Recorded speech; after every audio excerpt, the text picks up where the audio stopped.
Agents, you have 10 seconds. 10, 9, 8, 7, 6, 5, 4, 3, 2, 1, 0.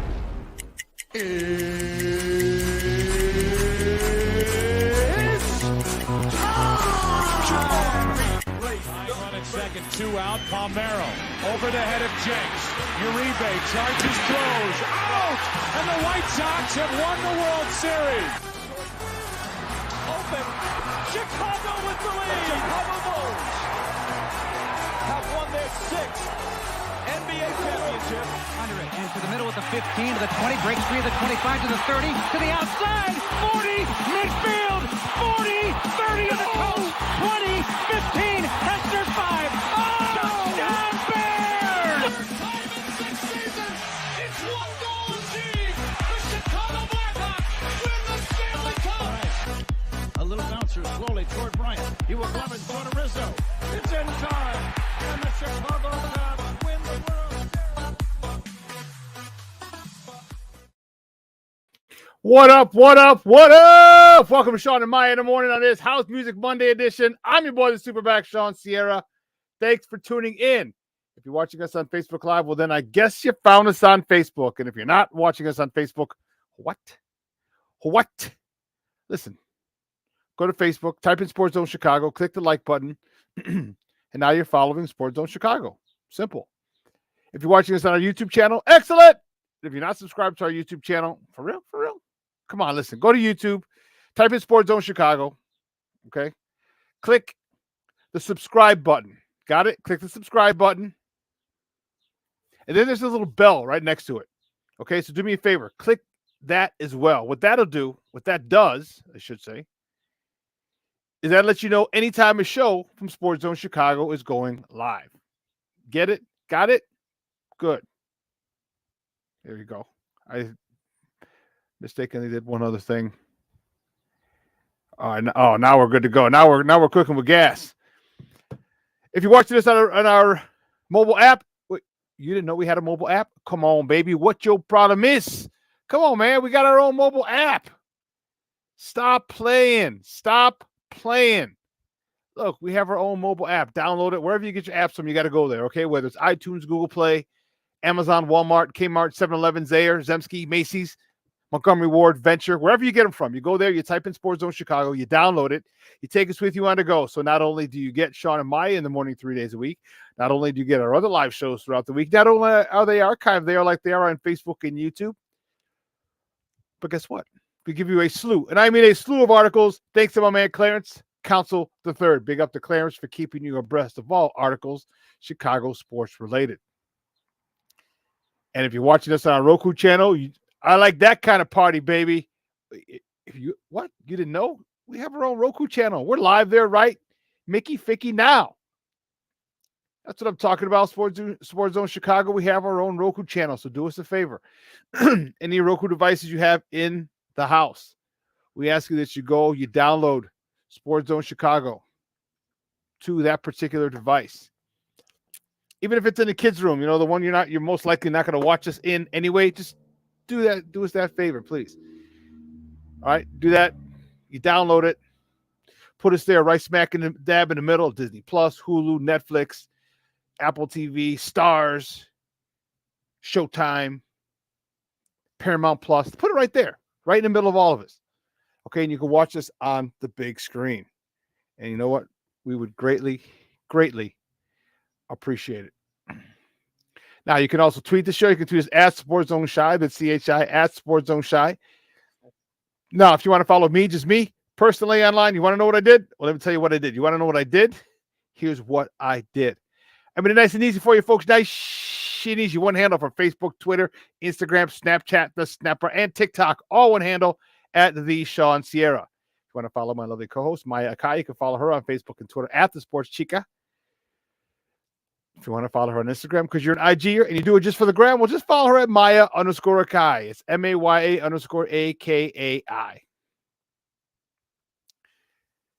Man. Listen, we have a phenomenal show.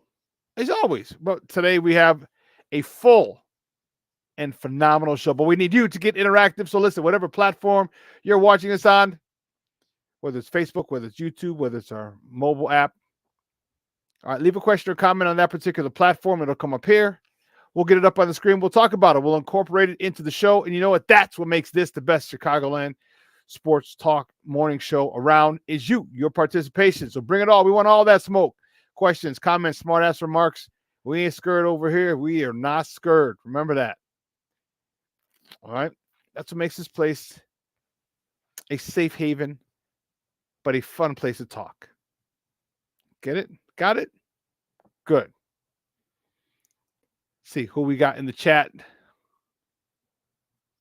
Lavette Lee. Good morning, Mama. How are you? Thanks for tuning in. Charles, Edward, Bingham, McDavid Sr. What up, Papa? How you doing? Patty Lara's in the Mickey Ficky house. That's what I'm talking about. Oh, yeah. Vernon. It's not a burpee Monday, dude. Don't even do that ever again. Don't blaspheme on here, bro. Don't blaspheme on here, bro. Vernon Fetty. Michelle Walls in the Mickey Ficky house, baby. There it is. Man, everyone was jacking their body this weekend, baby. It was lit. Dude, Division Fest was off the chisel. Whoa, Patty Lara. It is victory morning. My man George Berlissimo from across the pond. Top of the morning to you, sir. Or top of the afternoon just afternoon over there for you. But thank you for tuning in, Papa. Good to see you. Good to see you're able to tune in. Always good to see you, my man, tuning in. Listen, I don't know a lot about a lot, but I do know this. As we progress throughout the show, guess what? More of the usual suspects will chime in. That, my friends, I can tell you. That I can tell you. I don't know a lot about a lot. Okay? But that I can tell you. Listen, when I say we have a phenomenal show, I am not bull jiving. Okay, la fregado. Ay, Dios mío. I am not bull jiving, baby. We starting the week off with a full show. At 10 o'clock, we have Brian Sandalo from the Chicago Sun-Times talking baseball. Both baseball teams with a big win yesterday. Whew, man. Good times. Good times for both baseball teams. And then about 10:45, 10:50, my man Fred Pfeiffer. Fred Pfeiffer from ChicagoBullseye.com and the Big Red Bus. Talks of NBA Finals. Talking this NBA Finals and little Bulls. How does it affect the Bulls? I'm going to talk with Fred Pfeiffer at about 10:50. About 11:15, 11:20. My man Evan Winter from A to Z Sports. So for real, the Bears are... What's all this nonsense? So now it's not the only... What? Arlington Heights isn't their sole focus? What? We got a lot to talk about, baby. Oh my gosh. Say, oh my gosh. Because, oh man, I didn't do that either. Because that was, let me tell you something. It was interesting to see or to hear about the timeline is what's the thing that's the issue. The timeline. Okay? Because if you look at most of the times you want your president or whoever makes the decisions, you'll want them hired before you purchase land. You know, you're going to want them hired before this whole thing goes down. And it didn't work that way. It didn't work that way at all for the Bears. And so it's really interesting because you're now they're trying to make moves after they've already purchased the land.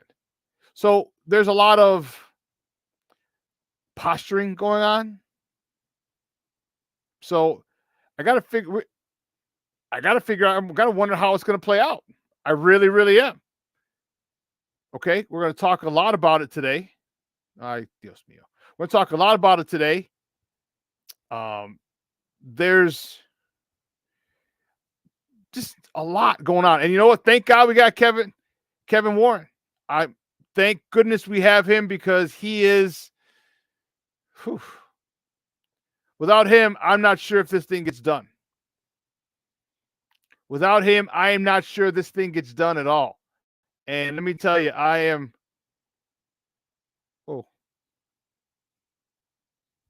really glad we have him. I'm really thankful because this guy's done this before. This guy's done it before, so he's got a little bit of experience. And tell you what, we're gonna need it. We're gonna need it because the way this thing is looking, it's like, come on, man, it's a cluster mess. And you know what? It doesn't surprise me. It doesn't surprise me because this is typical Chicago Bear modus operandi. This is MO of the Chicago Bears. Complete MO. All right. So we got a lot to talk about as well there with the Bears. So man, we have a phenomenal, a phenomenal show. So you're gonna want to make sure you're gonna sit back, relax, and strap it down because it is going to be informative. It's going to be maybe eye-opening. It's going to be fun. It's going to be a lot of fun. Luis Mejia in the Mickey Ficky house. Good morning, baby. That's what I'm talking about. Rise and grind, Papa. Charles, she said Jason came and got his whip shined up. Oh, yay. Okay. Yeah. Hasem in the house. Good morning, Papa. Yes, sirree. Good morning. Yeah, so now they're talking to Naperville. It's a cluster mess. It's a cluster mess. It is a cluster mess. All right. The things that are happening there, it's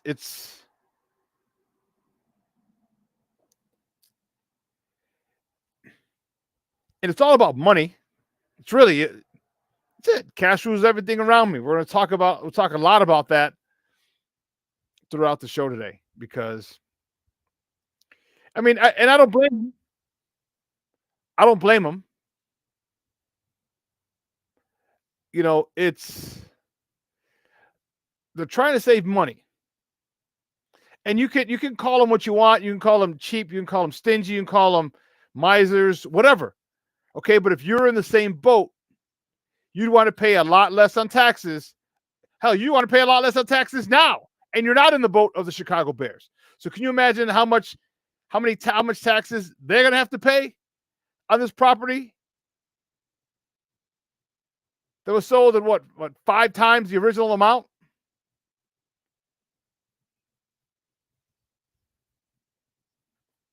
It's a lot of taxes, a lot of tax dollars. But again, typical Bears doing shit bass backwards. Doing shit bass backwards.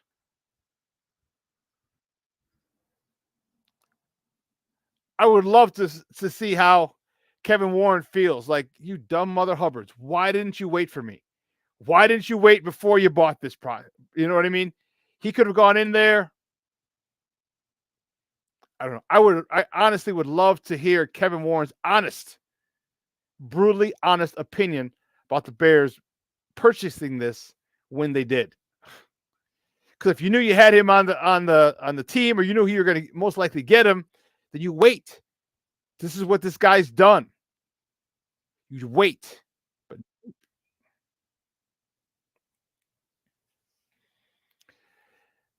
it's not that Michonne, it's not that they want them to pay property taxes. It's that they got charged. The valuation was unbelievable. It was only valued at the 39 million in 21. That property. And the Bears bought it for 190. So if they're going to value it at 190, you know how much taxes you're going to have to pay on 190 as opposed to 39? That's what it is. That's what it is. So I don't fault the Bears in this one. You know, believe me, we can blame the Bears for a lot, but you can't be mad at a family for trying to lower their tax, to reduce their tax liability. You can't. We do it all the time, and we're nowhere near them. All right, as far as net worth, so you can't be mad because we do the same thing. You know, because if we didn't, none of us would work jobs that are off the books. Jobs that you get paid under the table, straight cash. None of us would ever do that. Why? We're just trying to lower our tax liability. That's it. So, as much as we want to, I don't know, attack the Bears, but talk shit about the Bears and their ownership, they are still just human, just like us. Just like us. So, anyway.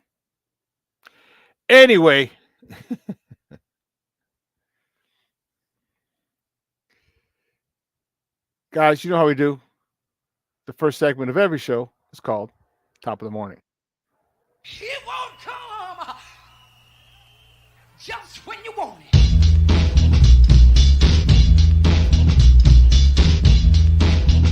Top of the morning to you. Top of the morning to you. Top of the morning to you. The first top of the morning topic. Let's get it, baby. Let's get it. Yay. What is this? The White Sox. You know where we're starting, baby. The good guys on the south side. Yeah, the White Sox with a big win yesterday over on 35th and Shields. They did it in walk-off fashion.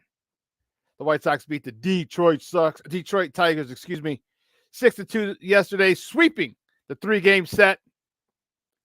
Man, let me tell you something. Michael Kopech had a hell of a game. Made one mistake. He got a no decision, 7 innings, 3 hits, 2 earned runs. It was all on one swing. Okay?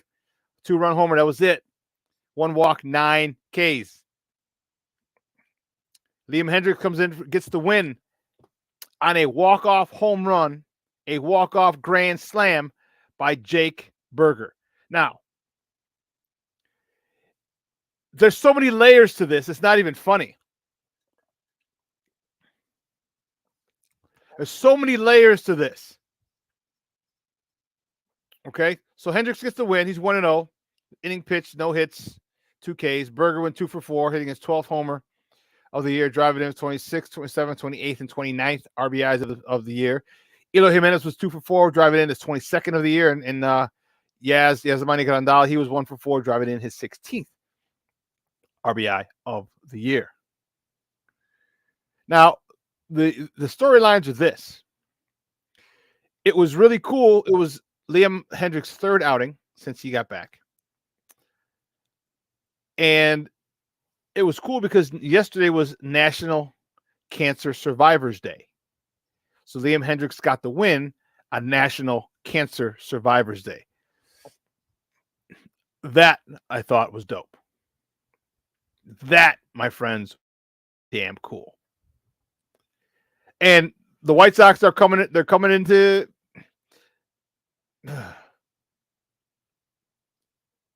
are they reeling us back in just to let us down? Or are they really gonna settle down and start playing baseball like they can? Pitching's been good. The hitting's been good. We just have to continue with the timely hitting. And that was great. Great at bats yesterday. All right, getting to load the bases. And it was all that you wanted. All right, a great game on a Sunday. Beautiful weather. Beautiful weather. They're in their throwbacks, the 1983 winning ugly jerseys. Those uniforms. Those ones with this logo on it. See, I'm wearing my Househead shirt today. You know what team it is. Don't act crazy. And to have it finish like that was something. If you saw the game, you saw that the infield was in, the outfield was in, because if it was a fly ball, they had to try and get the runner. So if you play him at normal depth and it's a fly ball and he catches it, there's no chances are they're not going to be able to throw him out at home. So they had everybody in. Everybody in. Played a 5-man infield at one particular point in the ninth as well, just trying to stop that run. And I get it. You should try and stop that run. You're trying to salvage a victory. Detroit was. And trust me, I'm not putting the White Sox in the playoffs. I'm not putting them in the American League Championship Series by any stretch. All I'm saying is that hopefully now we can turn things around. Okay? The only issue that I foresee, and it's kind of a big issue, is their schedule this month is a bitch. Look at this. Look at this schedule. Look at this schedule. You had 3 at Detroit, and that was home. All right, we're off today. Then the good guys head over to New York. The Boogie Down Bronx. They'll be talking like this over there. The Dominicans up in the Bronx. Okay, then they come back home for a 3 against the Miami Marlins. Okay, this is not an easy stretch. All right, Miami is 32-28, second in their division. New York is 36-25. New York is 11 games over 500, and they're still 6 games back. All right, then we go to the Dodgers.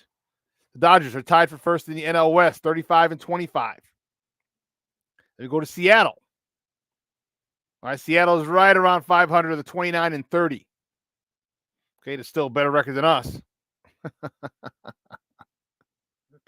And then Boston. Then we're back home for Boston.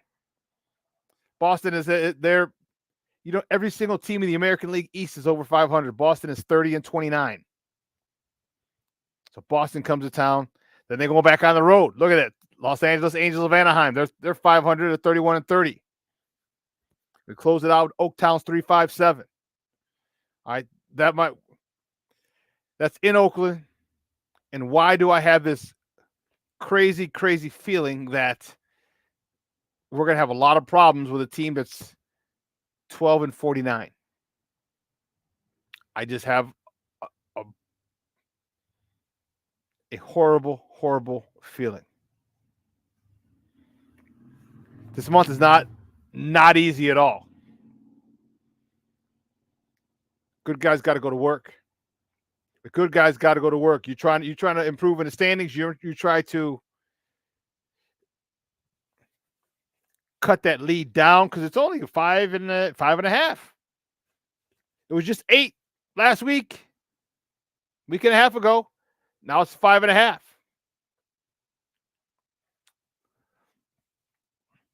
This month is it for the White Sox. Do we continue to go to games on the south side, or do we pack it in and wait till 2024 and watch them ship some people away? If you saw the interview from Friday's show with Bob Nightingale, if you didn't, go back and check it out. I was completely shocked at what Bob said. Bob said, start trading pieces away now. It hasn't worked. I was shocked. And the first piece he said to trade away, Tim Anderson. He said he'd give you the most value. You're not trading Cease. All right, you're not trading Vaughn. These are the younger cats that you're going to build around when it's all said and done. He said, but Tim Anderson, if you heard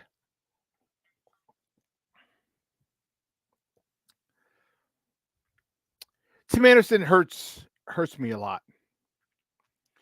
And it's funny, the feelings I have, and I don't hate. I love Tim Anderson. I do. I really want. I love his attitude. I love his swag. I love his competitiveness. Okay. He was supposed to be a leader for this team. He hasn't developed into that leader. And if you heard the interview on Saturday, it was in the clubhouse with David Hall and I forgot who their other guy is on 6 a.m. They interviewed Hawk Harrelson. He got a little emotional. He was really sad and disappointed that Tim Anderson never developed into the leader that he thought he would be. All right. It's tough. You know, and it's a shame. I liked him. I think Tim would be, if he could just focus. I don't know. You know what it is? It's everybody. Everyone's so worried about me. So me. All right. And I get it. You're in baseball. You're worried about your contract. You're worried about the 100, 200, 300, $500 million contract you're going to trying to get the most money. I get it. I understand that. But there comes a point in time where if you're playing, you want to play for a team, or has that completely changed? Because that's what it seems like. People don't care as much about a championship as they care about getting that bag.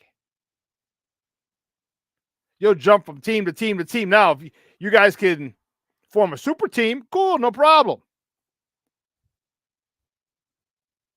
No problem, but you better pay me. You better pay me. Because if you don't pay me, I'm out. And there goes your super team. You go to another team and try and form another super team.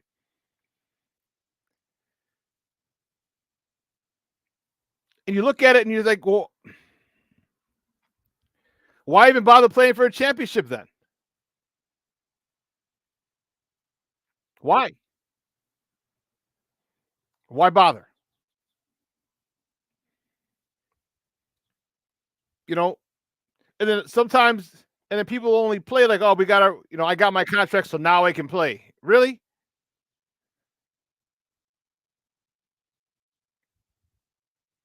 But let's not. Don't get me started on my good guys. Here's what we're going to do. We're going to take a quick break. All right. On the other side of the break, all right, we're going to have more top of the morning topics. So don't go anywhere, folks. Keep it locked right here. Shawn and Maya in the morning on Sports Zone Chicago.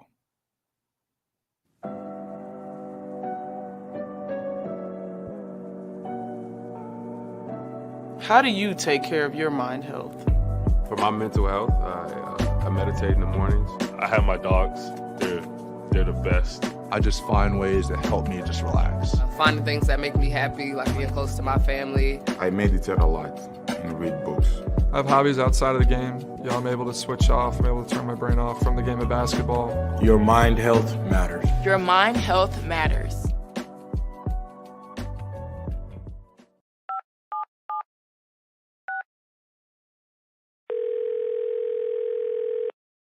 Yeah, hello. I'm really not sure if this is what you all do, but I really don't have anywhere else to turn. Hi. I don't even know why I'm calling right now. I'm sorry. My thoughts are going a mile a minute. My kids are out of state. My buddies from the army are all gone now. I'm really alone. I left the service last year. My mom just passed away a few months ago. I miss so much time with her. I keep getting calls about the bills, and I'm trying to get a job, but I feel so stuck. Okay, ma'am. I'm glad you called. Okay, sir. Let's stay on the line and walk through some things. Thanks. Okay. Thanks a lot. Thank you.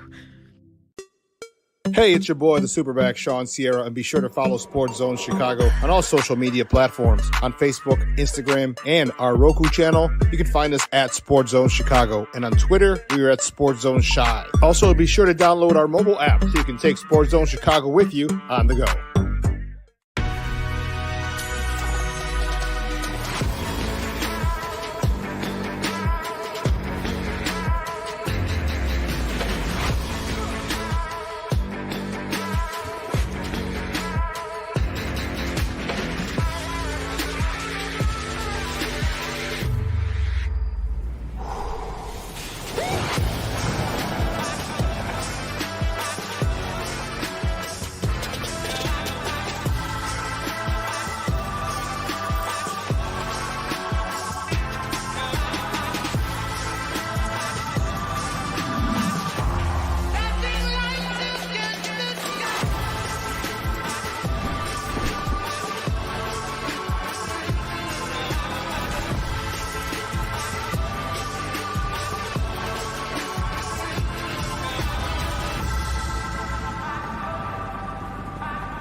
Ryan Weathers, 1-0 Cubs. Jan Gomes hits one in the air, deep center field. Back is Grisham. That ball's at the wall, gone. Jan Gomes puts a charge in one, and the Cubs lead 2-0. Mancini. Here's a deep drive to left. Back is Soto. The Cubs go back to back. Trey Mancini with a long home run, and the Cubs lead 3-0. Fifth against Marcus Stroman. That is strike three once Soto doesn't agree. He'll take with him the fourth strikeout today for Stroman. One down here in the fifth inning. We just saw Marcus Stroman do his own version of. Welcome back to Shawn and Maya in the morning on Sports Zone Chicago. Those clips courtesy of the Marquee Network. You saw Stroman do the slide that Soto usually does. And he was afterwards, he was just like, you know what? He goes, it's all in fun.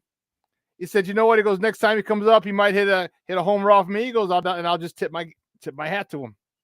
So it was yeah, interesting. Big win for the Cubs. All right, and that is the next top of the morning topic, baby. Yay. Cubs beat the Padres. That's what we're talking about, baby. Beat the San Diego Padres. They couldn't even see them. All right, they had their camos on. The big win, 7-1 yesterday. You know, who was on the bump yesterday for the Cubs? Stroman, I'm sorry. He's 6-4. He's 6 innings, 4 hits, 1 run, unearned, 3 walks, 6 punch outs. Coming up, getting his first big league homer, Amaya. He was 3 for 3 yesterday. Again, the 2-run jobber, driving in his 3rd and 4th RBIs of the season. You saw Trey Mancini go deep as well. The Cubs were in it, man. They were in it from Jump Street, and they pounced on them, and they didn't let up. And that's a good sign.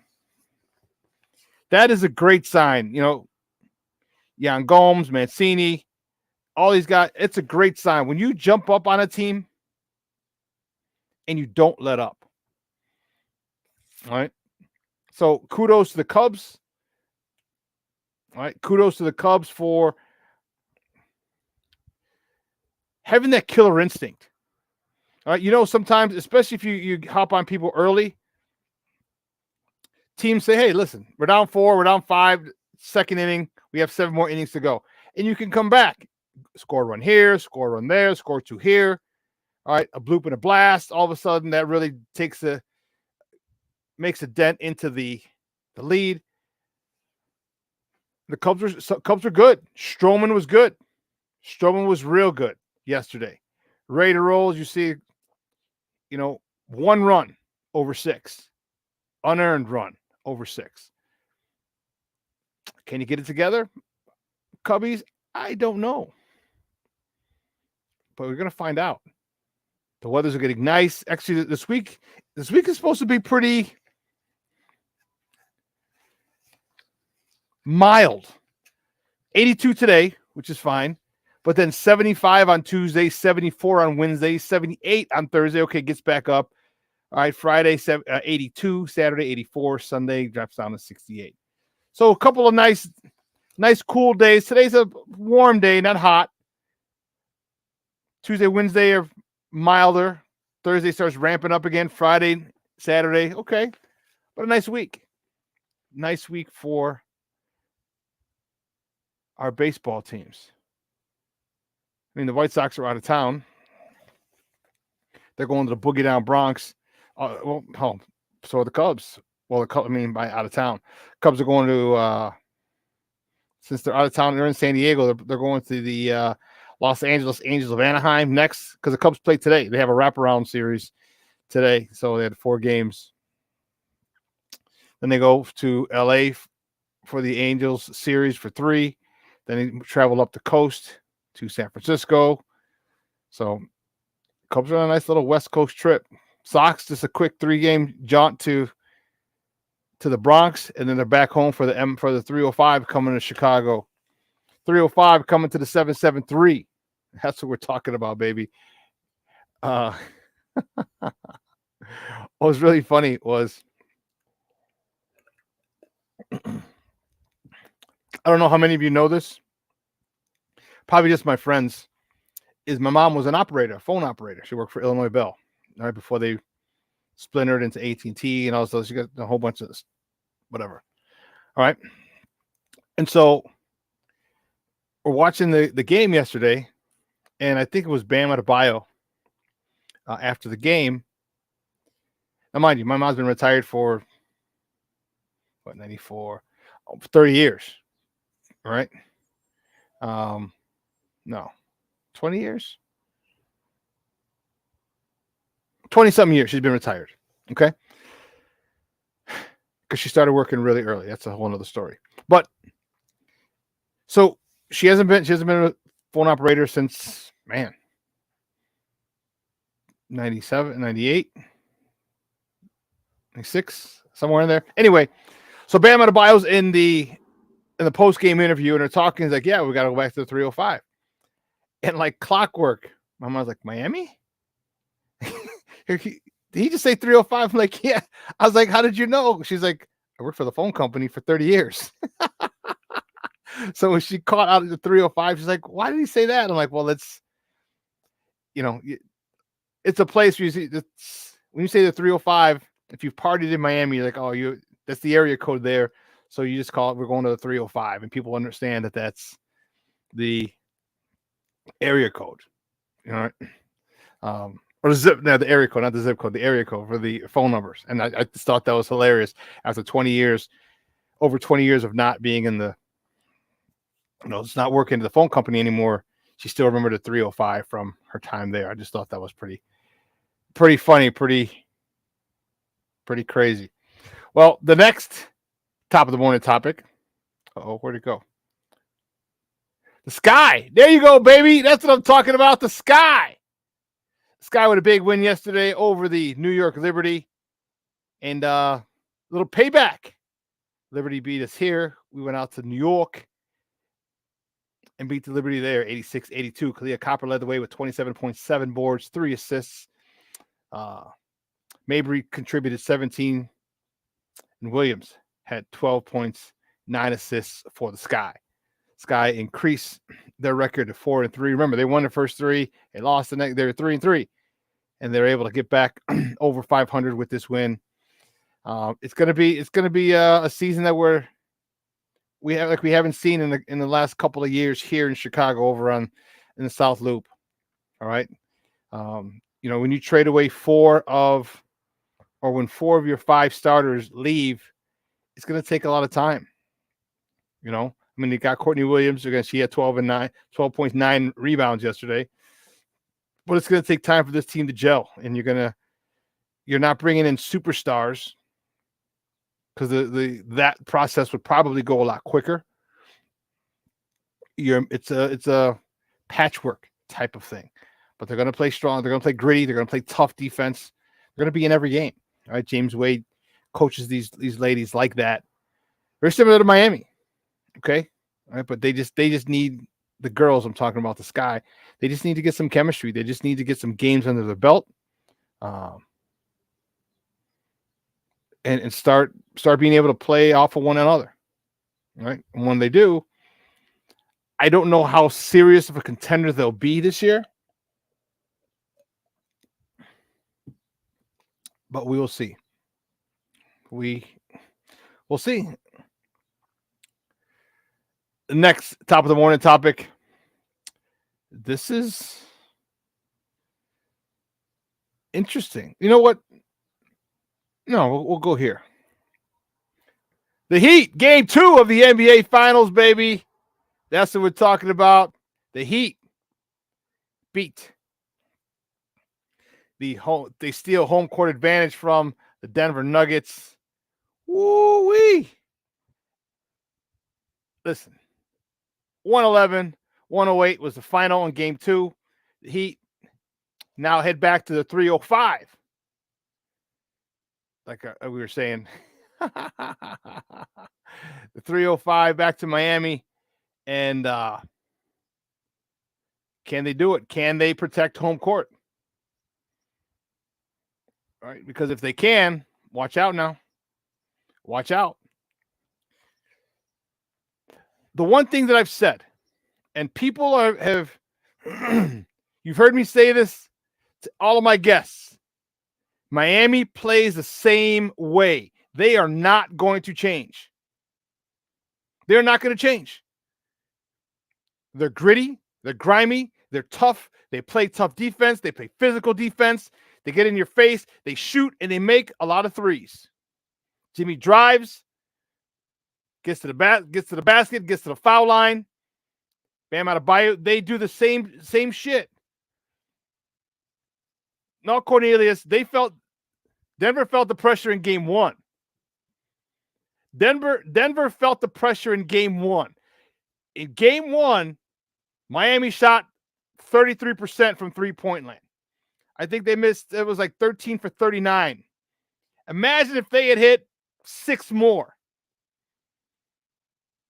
All right? Imagine if they had just hit 6 more out of the 26 that they missed. Game over. Miami takes game one. If you don't believe me, you should. Did you hear Denver's coach after game one? He's like, we played horrible. And everyone thought it's just, coach is downplaying everything. Look at the shots. How many wide open shots did Miami miss in game one? They were 13 for 39, 33%. That's not good from beyond the arc. 36, 38, 40 is good. Yesterday, 48%, 48.6% from beyond the arc. Miami was. This is what they do. They are not going to change. Can you, as a team, and Miami's, all the teams that Miami's faced in the playoffs have been better on paper. Talent-wise, much better. But that's why you play the games. That's why you play the games. Because they're going to stick to their game plan. This is what got them here. They lost the first game. Then they had to beat the Bulls, remember? They had to beat the Bulls. If they don't beat the Bulls, they're not in. The Bulls are in. And I can guarantee you, I don't know much, but I can guarantee you the Bulls weren't going to be in the NBA Finals. That's for damn sure. So when people are talking about, Jimmy Buckets isn't a superstar, get the hell out of here. It's the second time he's taken his team to the finals.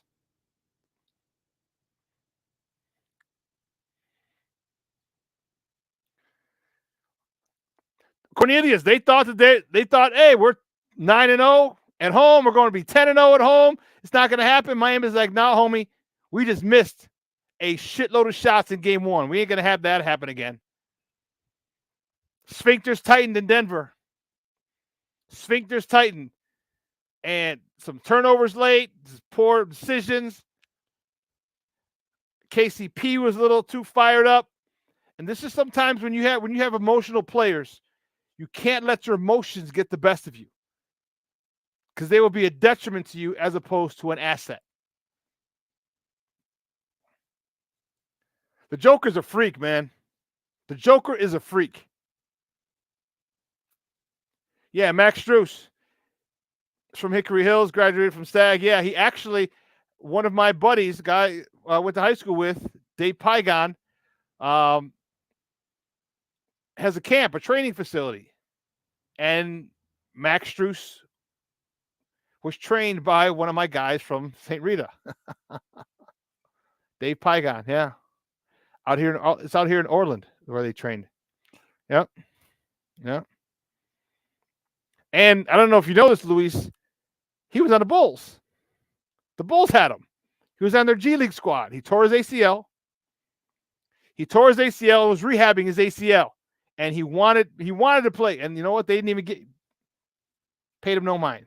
They cut him. He wanted to play for the Bulls. He wanted to. Remember, he's from Stag. He went to DePaul. I mean, just literally a local kid. And then you kept him in your system, watched him rehab. Like there's nobody who saw that this guy can be a dead-on three-point shooter. What the hell? Listen, can you imagine him out there for the Bulls? While Zach LaVine, DeMar DeRozan are cutting to the hole, defense collapses, they kick it out to Max Strus.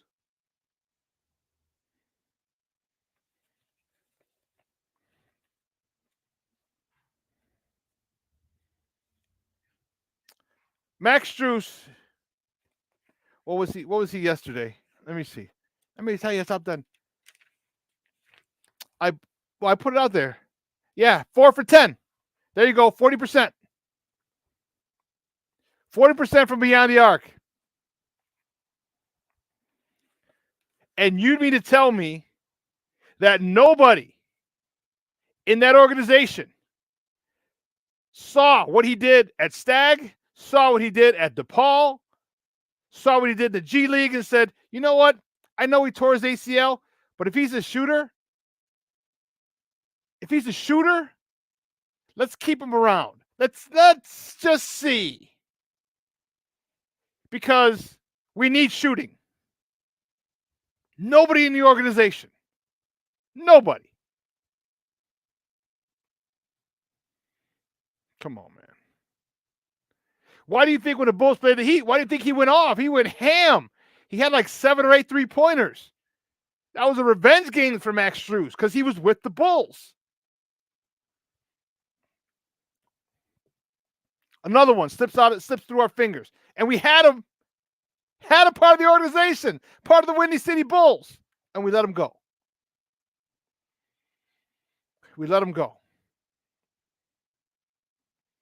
Now, if he wants to come back, guess what? Bump you, pay me, is what he's going to say. Bump you, pay me. And you know what? He's going to deserve every cent he gets.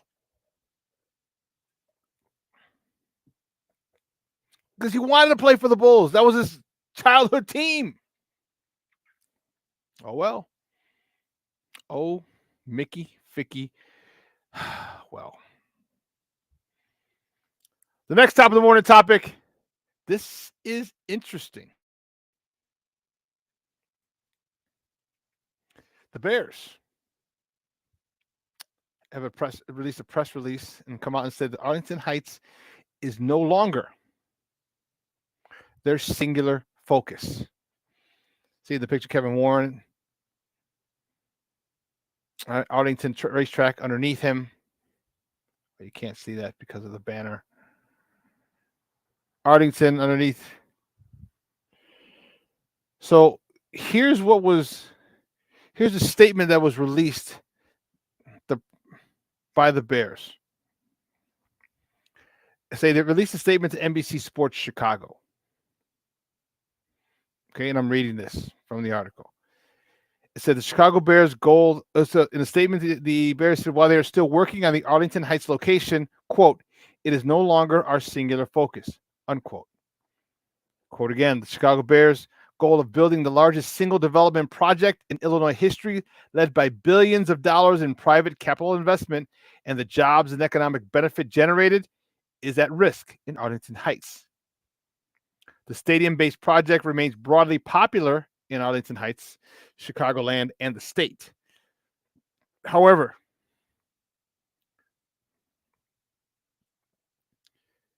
the property's original assessment at 5 times the 2021 tax value and the recent settlement with Churchill Downs for 2022 being 3 times higher fails to reflect the property is not operational and not commercially viable in its current state. We will continue the ongoing demolition activity and work toward a path forward in Arlington Heights, but it is no longer our singular focus. It is our responsibility to listen to other municipalities in Chicagoland about potential locations that can deliver this opportunity for our fans, our club, and the state of Illinois. So here's the thing. Kevin Warren's just like,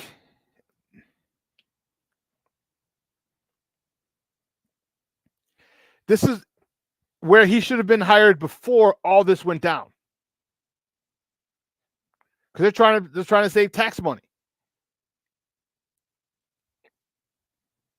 Okay, the property's original assessment at 5 times the 2021 tax value.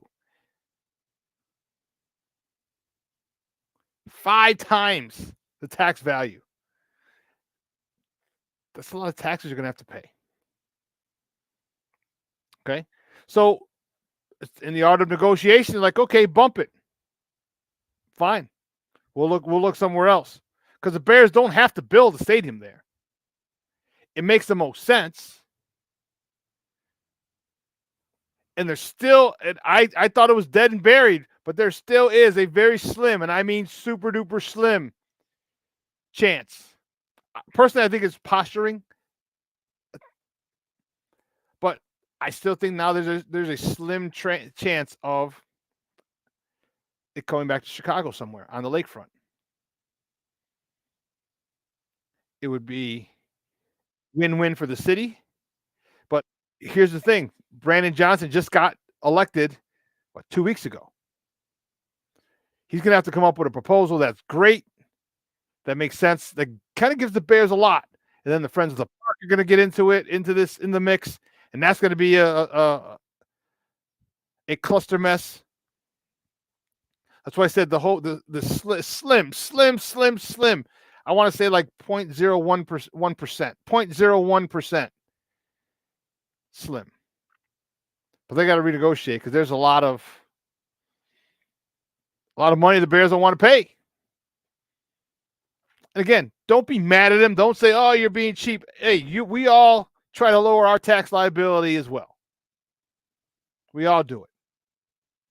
All right. So don't mock or don't condemn billionaires for doing the same.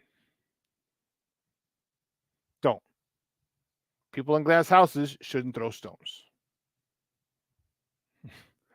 Cornelius says, I don't care where they build it as long as the taxpayers don't have to pay for it.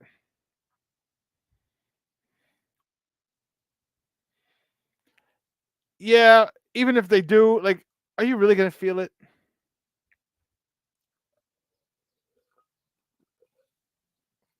Are you really going to feel it? You know, people talk about our dollars, and I get it. Don't get me wrong. But are you going to feel it that it comes out? You're already taking so many things out of our taxes or this or that. Are you going to feel it? Just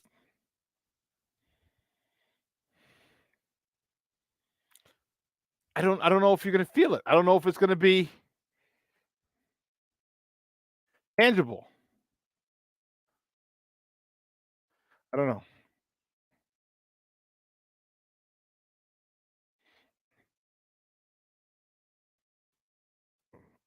Well, the last top of the morning topic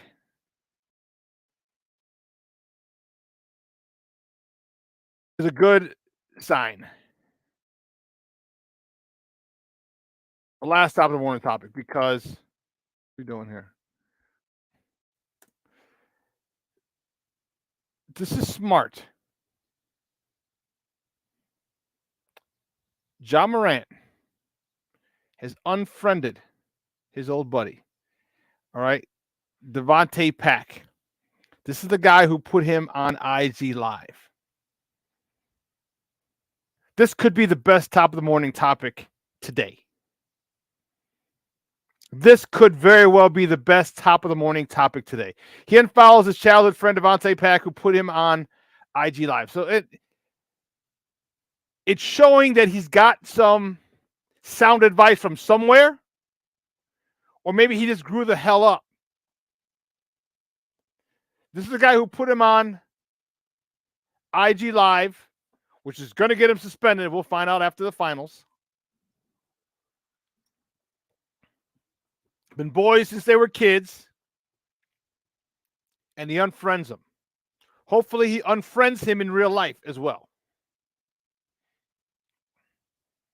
All right? Hopefully he does that in real life as well. That shows a sign of maturity.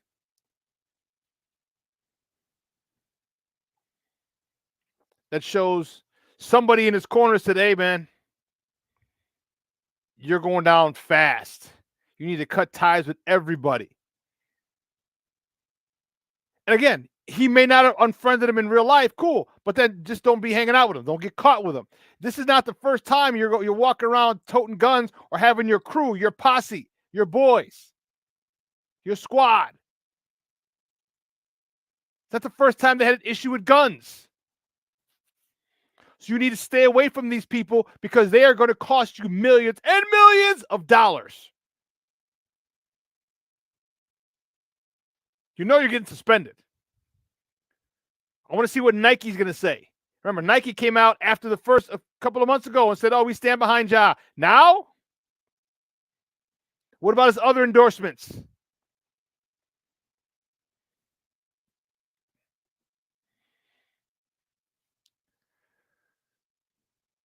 Cornelius, I just don't believe in giving billionaires free anything. You ever notice the rich people get a lot of shit free? Ever notice that? Just think about it. So, if you listen to the Bears game on the radio and they interview a Bears player after the game, the Bears player gets a gift certificate of $100 or $200 to a steakhouse. The guy, the steak, whatever steakhouse sponsors, the flagship, the radio broadcast. And I'm thinking, why a multimillionaire a free meal? These guys can afford to go to a steakhouse and pay. They can afford to go pay at a steakhouse, and you're just giving them free dinner at a steakhouse. Cornelius, that is the way the world works, which is why we teach, kids should be taught to be entrepreneurs and not just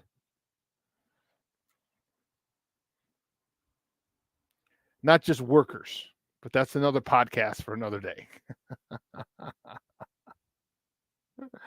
In my whole life, I've never had a friend that I didn't trust. That's awesome. That's good. You're very fortunate. A little different for me. I've had a couple. I don't even know if I'd call them friends at that particular point. Like some of my ride or dies. Yeah, I didn't trust any of my ride or die guys. Some other people who were in the group, and I guess we were friends or associates or whatever you want to call them. But there were certain, I knew who to trust and I knew who not to trust.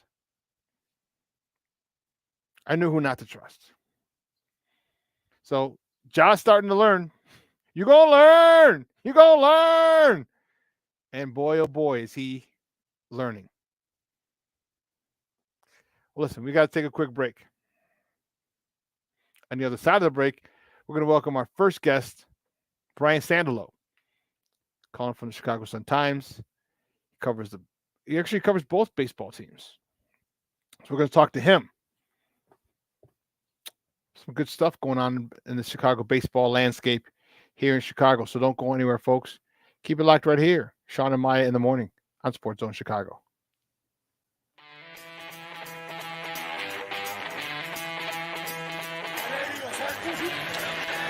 Off the fake. Fields against the grain. Finds Jesse James. Field. With time. Delivers down the field.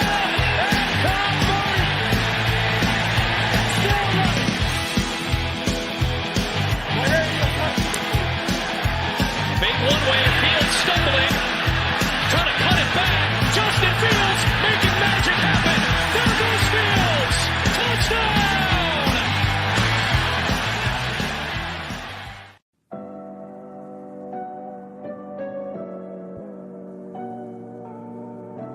How do you take care of your mind health?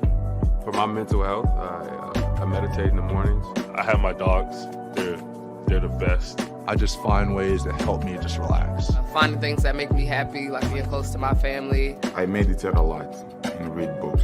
I have hobbies outside of the game. I'm able to switch off. I'm able to turn my brain off from the game of basketball. Your mind health matters. Your mind health matters.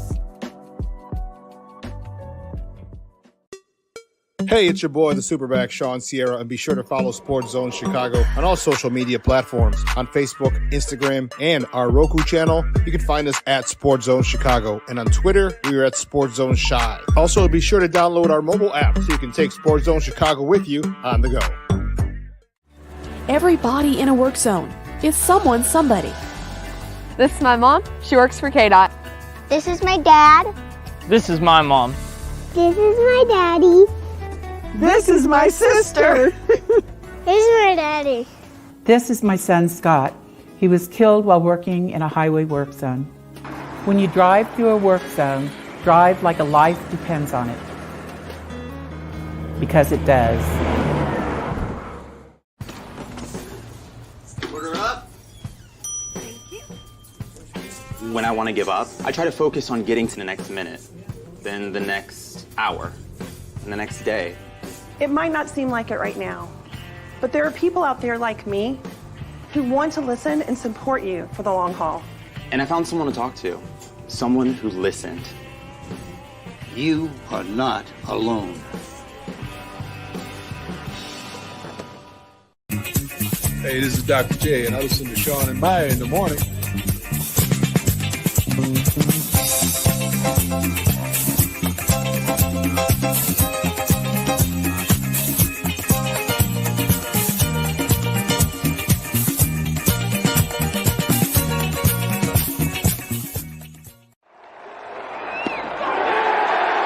Sox will try to walk him off. Almost 50 innings for these two guys without giving up a homer. A base hit to center to start it. But Shawn walks. Ball four. They're loaded. That'll do it. And it is gone. A grand slam again. Welcome back to Shawn and Maya in the morning on Sports Zone Chicago. Those clips courtesy of NBC Sports Chicago. That was it. The good guys yesterday in their 1983 winning ugly jerseys walk it off with a granny. A grand slam home run by Jake Berger gives the White Sox a 6-2 victory. Gives Liam Hendriks the win on National Cancer Survivors Day. Just a whole bunch of things that just were in sync yesterday, and it was really, really awesome. Well, our first guest today, actually, he works for the Sun-Times. Actually, he covers both teams. He gives us a look at both the North and the South Side team. He's been a big fan of the show. He's been rocking with us for quite a few years. You can find him on Twitter at Brian Sandalo. Guys, just welcome back to Shawn and Maya, Brian Sandalo. Brian, what's up, Papa? How are you? Great. Thanks for having me back. It's been a while. It's been too long. Far too long, man. Far too long. Thanks for having me back. It's good to have you. And man, you saw the highlights coming out of the break. White Sox they're starting to get, dare I say the F word, Brian? They're starting to get fun again. Oh my God. Because that fun was gone the last 2 years with Tony, and it might just be back now. Give me your assessment. Because, I mean, listen, I'm not putting him in the playoffs yet. I'm not putting him in the NFC, NLC, ALCS. Trust me. But they are starting to look a little better now. Your thoughts on the good guys on the South Side? Well, yesterday was a very fun day for the White Sox. And they've needed some fun days because it's, as you said, it's been drudgery for most of this season. And last season was a lot of drudgery. Yesterday was great. I mean, Liam Hendriks getting the win. I know wins aren't a huge stat for relievers or anybody these days, but to get it on National Cancer Survivors Day is pretty cool. And Jake Berger has his own story of perseverance, not quite the same as beating cancer, but of course his career looked like it was crazy on the rocks because of his feet issues, but put him in the lineup and he'll hit. Now, the thing about the White Sox is that, yes, yesterday was a very good day. It's been a good weekend, but they still have so much work left to do. They're still, 9 games below 500, and I can't imagine that they'll be able to win the division at 81 wins, maybe 84, 85, but that means they'd still have to go around, 17 games above 500 the rest of the way just to get to that. That's the thing. They have to build on it, and they have to build quick, and they have to build big. So yeah, yesterday was a lot of fun for them. This was a good weekend, but they have to really make hay real quick, or else Rick Hahn and the front office are going to have some pretty tough decisions to make that would make the last 2 months of this season feel like it did from 2017 to 2019, and that wasn't all that much fun. Well, I put this up yesterday earlier. Look at this. This is the schedule for June. This is not easy at all, Brian. We just got done with Detroit, who's actually has a better record than us. But now we're going to the boogie down Bronx, all right? The Yanks. All right, they're 10, 12 games over 500. They're still 6 games out. All right, 11 games over 500. Then we go to the MIA, to 305. I'm sorry. Then they come to us, 9, 10, and 11. All right, Miami is 32 and 28. All right, then we go to the Dodgers. All right, they're tied with 35 and 25. All right, then Seattle. Thank God Seattle, but Seattle's 1 game under 500, still a lot better than we are. Then we got you see it. Then Texas and Boston and the Angels, and finish up with Oakland. This is a tough month, and the end of this month could tell us if they're buyers or sellers. Do you agree? Absolutely, and they have to hang in there. I think expecting the White Sox to have a huge month of June where they have go 7 or 8 above 500 this month would be asking a lot of even the Rays looking at that schedule, or looking at if the Dodgers had a similar schedule, you'd be asking a lot, or the Rangers. But I think they have to hang in there, go 500 this month, maybe 1 or 2 below, just to keep in the race, because the Minnesota Twins and the Cleveland Guardians are not running away from anybody. Nope. The Sox just sort of have to hang around. But this is the month. If they get shellacked this month, if they have another month like they did in April, then forget it. then forget it, because that's just not, the math just stops working for them. But they have to just hang in there, and they have to ride that starting pitching, hope that Clevenger pitches the way he did before he got hurt. You have to get more, Michael Kopech has to keep pitching the way he did yesterday, and hope that Lance Lynn before a couple days ago, that he can continue to pitch the way he had before that. Because if that doesn't happen, then July 1st, you'll start to see some names pop up on trade rumors that would not be helping the 2023 White Sox. They just have to hang in there. Guys, we're joined by Brian Sandalo from the Chicago Sun-Times, talking little White Sox baseball right here on Shawn and Maya in the morning on Sports Zone Chicago. I had talked to Bob Nightingale, and I asked him on Friday, and I was like, if they started to trade people or move pieces, who would you move? He said Tim Anderson. He said he's the one that brings back the most value. If they start trading people and they trade Tim Anderson, how do you think this fan base would react?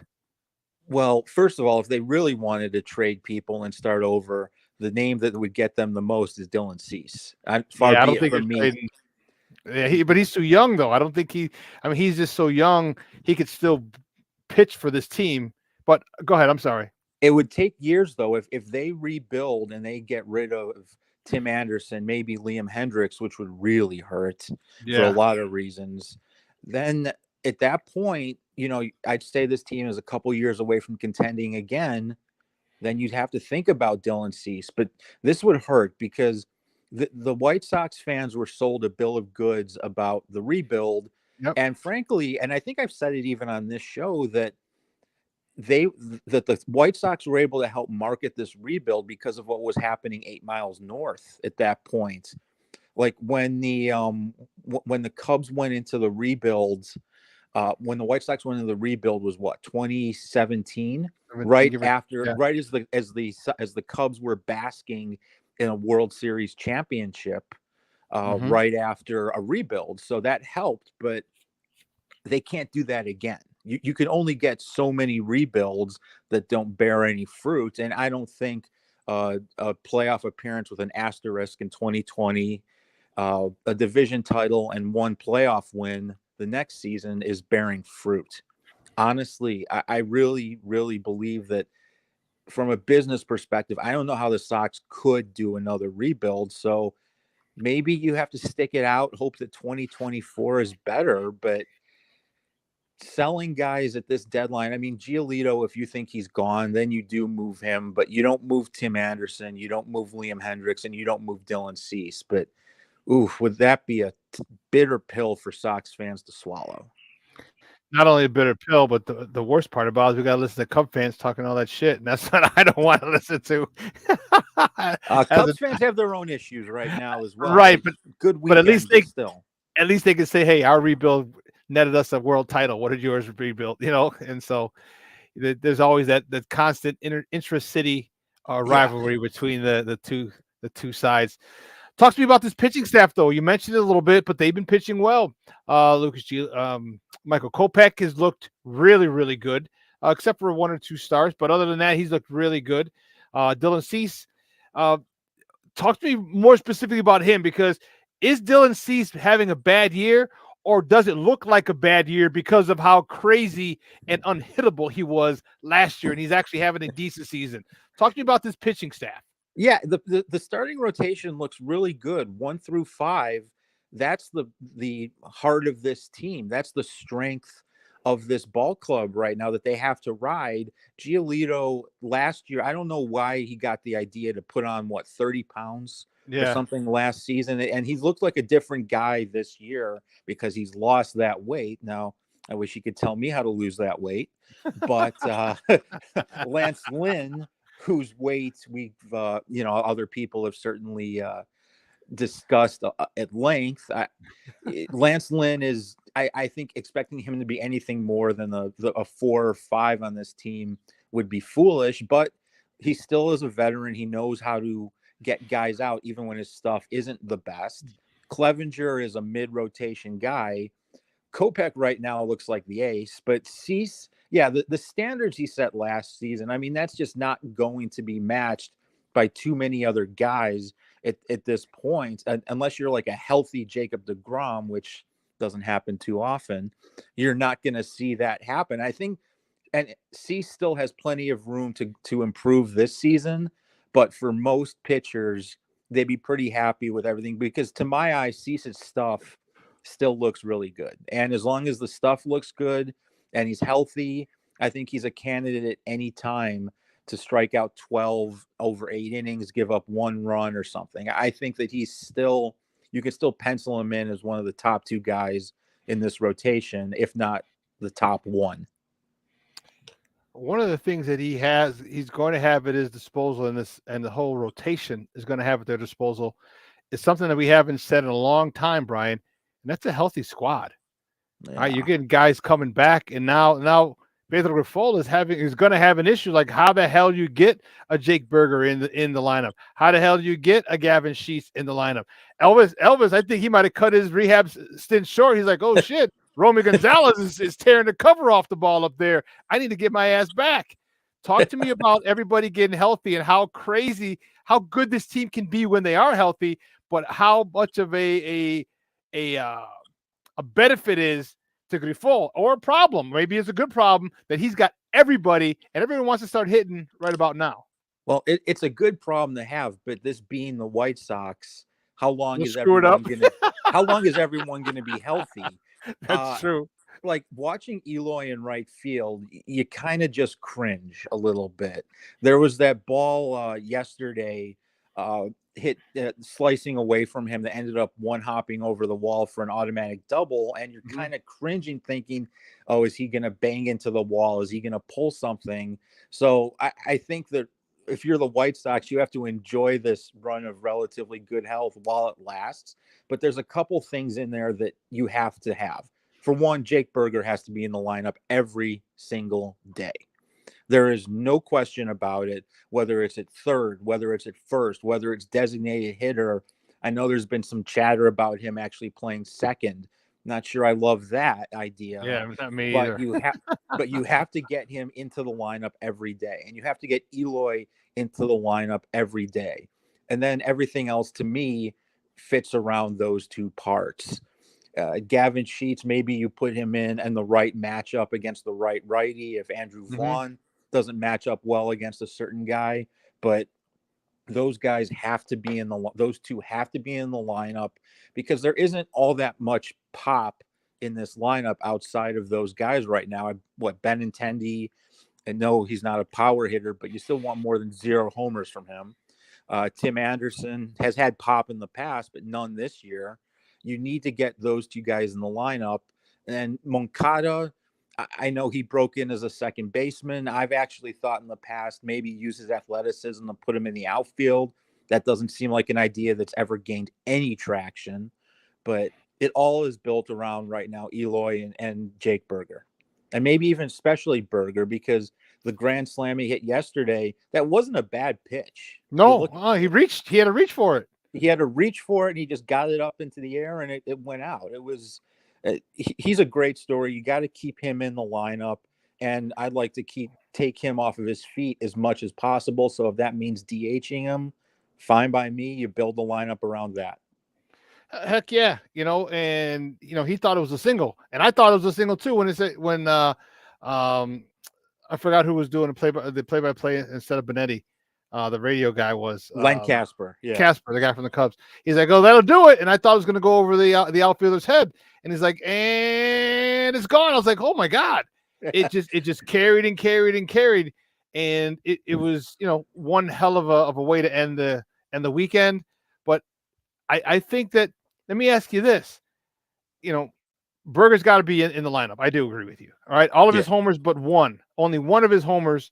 So he's at 11 at home. He loves playing there. So he's got to be, if nothing else, at home. He's got to be in the lineup every single day. But do they have to hit home runs? Do they have to? I know that they have a team that's built for power. We saw Louis Robert go. We saw Eloy, obviously Berger. But we can, with the pitching that we have, and usually it's just one pitch. We're not getting blown out. We're not giving up big crooked numbers often from our starting rotation. Can we continue to get them on, get them over, get them in, and still close ground, gain ground, and close the gap in the AL Central? That's a good question. I'm of the opinion of like Earl Weaver, where it's easier just to hit a 3-run homer, because a lot of things have to happen for you to get him on, get him over, get him in. And when you're playing in that ballpark, it's not the way. Obviously, it's not the way it was when it was first built in 1991, where it was a pitcher's park. This is a hitter's park. And as the weather warms up, you don't want to be playing for singles when teams are coming in playing for home runs. This is as the air warms up, the ball starts to fly. Yes, on the south side. So I think you want to be playing for homers. Now, it's obviously good to be able to score runs in many different ways, but I think that you can't be overly dependent on the old small ball style. And I forgot Luis Robert, who has some pop too. So when you have guys like that, now you don't have a ton of left-handed pop other than Gavin Sheets and maybe Moncada, but when you're playing in that ballpark, you have to be a team that's oriented around hitting the ball long. It's just the reality of that stadium as the weather warms up. Okay. Because I've liked some of the things, and give me your thoughts on Pedro Grifol. All right. I liked a lot of the things he's doing. All right. The other day, run on first and second, nobody out, bunts to the third baseman, gets the guy over. And then who was it? Double to the gap or triple to the gap? Was it Romy? I think it was Romy to the right center field gap. All right. That's what I'm talking about. I love it. And, people will sit there and say, well, the statistics, the stat nerds, the metrics guys say this. I don't give a damn. Get them on, get them over, get them in. All right. And I like the way a lot of the things that he does. I've seen a lot more bunts. We haven't seen him in the last week or so, but I've seen more bunts this year as well. Give me some of that, because I'll take the out.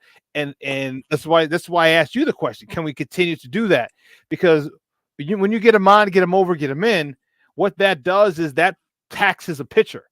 All right. A 3-run homer, a base hit, bloop, that's 3 pitches. All right. Doesn't tax him.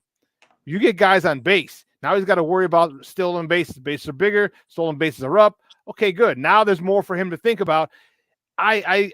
That's why I asked that question, and I would love to do it that way, dude. I would love it, because we can still go deep anytime we want because of that. Who is one guy that you think is having a good year, but do you think at the end of the year, say in August or September, where everyone's going to be surprised at what type of numbers he ends up having.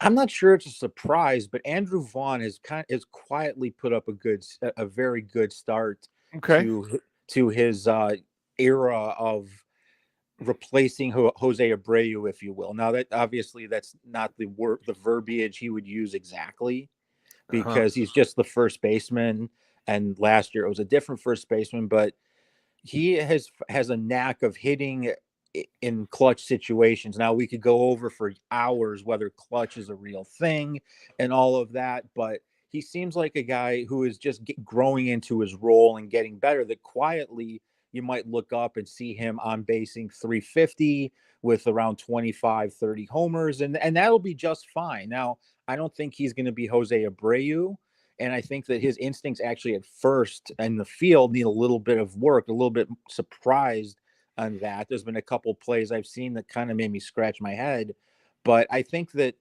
Vaughn is going to be a solid, if not not spectacular. He's going to be a solid plus contributor at first base that people, I think it'll kind of be quiet because he's more of a quiet guy. Honestly, he's a good guy, but quiet. So he'll be a guy that you look up in September and think, man, he's been having a good year, but kind of didn't get noticed. He does seem like that. And I think him and Jose are very similar as far as personality. It's just Jose was getting the big hits when we needed them. It seems like in my estimation Vaughn will get some key hits, but they're not huge hits. It's like base hit, bringing another run, right? It's not a big bomb like Jose would, satisfy us with. He'd come up just the way he'd come up. It seemed like Jose would have a chance for a big play, a big double or big home, he hits a homer. Vaughn will go the other way. It's not, a lot of times it's not pretty, it's not sexy. It's the other way. It'll drive in 2 runs. He'll go another way to the gap and bring in a guy from first and second. You know what I mean? So yeah, it just seems like his hits aren't as glamorous, but they're just as effective as Jose Abreu. So yeah, I like Vaughn. I'm loving the way he's stroking the ball and he's comfortable. But I mean, that's what happens when you play every day. When you have you have your set in your position, you set in the spot in the lineup. It happens. It's just a sense of familiarity, of comfort. So I just have him do what he's doing. Oh, absolutely. Yeah. And also, as you alluded to, he's playing a position he's meant to play. He's not playing. They're not trying to make him an outfielder. He is a first baseman, and that's where he's playing. And amazing what happens when you have guys play in positions they're meant to play in. Unbelievable. Things just kind of work out, huh? Talk to me about my guy Yo-Yo, man. Listen, I love Yo-Yo, but I knew this was a make or break year for him. Like, you know what? He's, it's basically should have get off the pot. Like, you were the number 1 prospect in the minor leagues. Okay, you had so much. You're a 5-tool player coming up. All right, the kid has had everything, and he just hasn't been able to put it together at the big league level. He was hurt. He was hurt. He was making videos. He was hurt. What do you talk to me about the way he started before he got hurt and the way he's been playing after he got hurt? Well, before he got hurt, he looked like a different player. He looked like he was back to 2019 Yoan Moncada, who at that point looked like one of the best third basemen in baseball. He had the thing about Yoan before 2019 had been, well, he's too selective. He's not aggressive enough. He needs to know when to uncork it. And in 2019, he did. And frankly, the start of 2023, carrying over from the World Baseball Classic to that first little stretch of the season, he looked like he was back being Yoan Moncada, the one that the White Sox needed. But since then, it's just been frustrating because you look at him. I mean, he looks like a guy who should be hitting 30 bombs, hitting, around 300, driving in a ton of runs, getting on base all the time.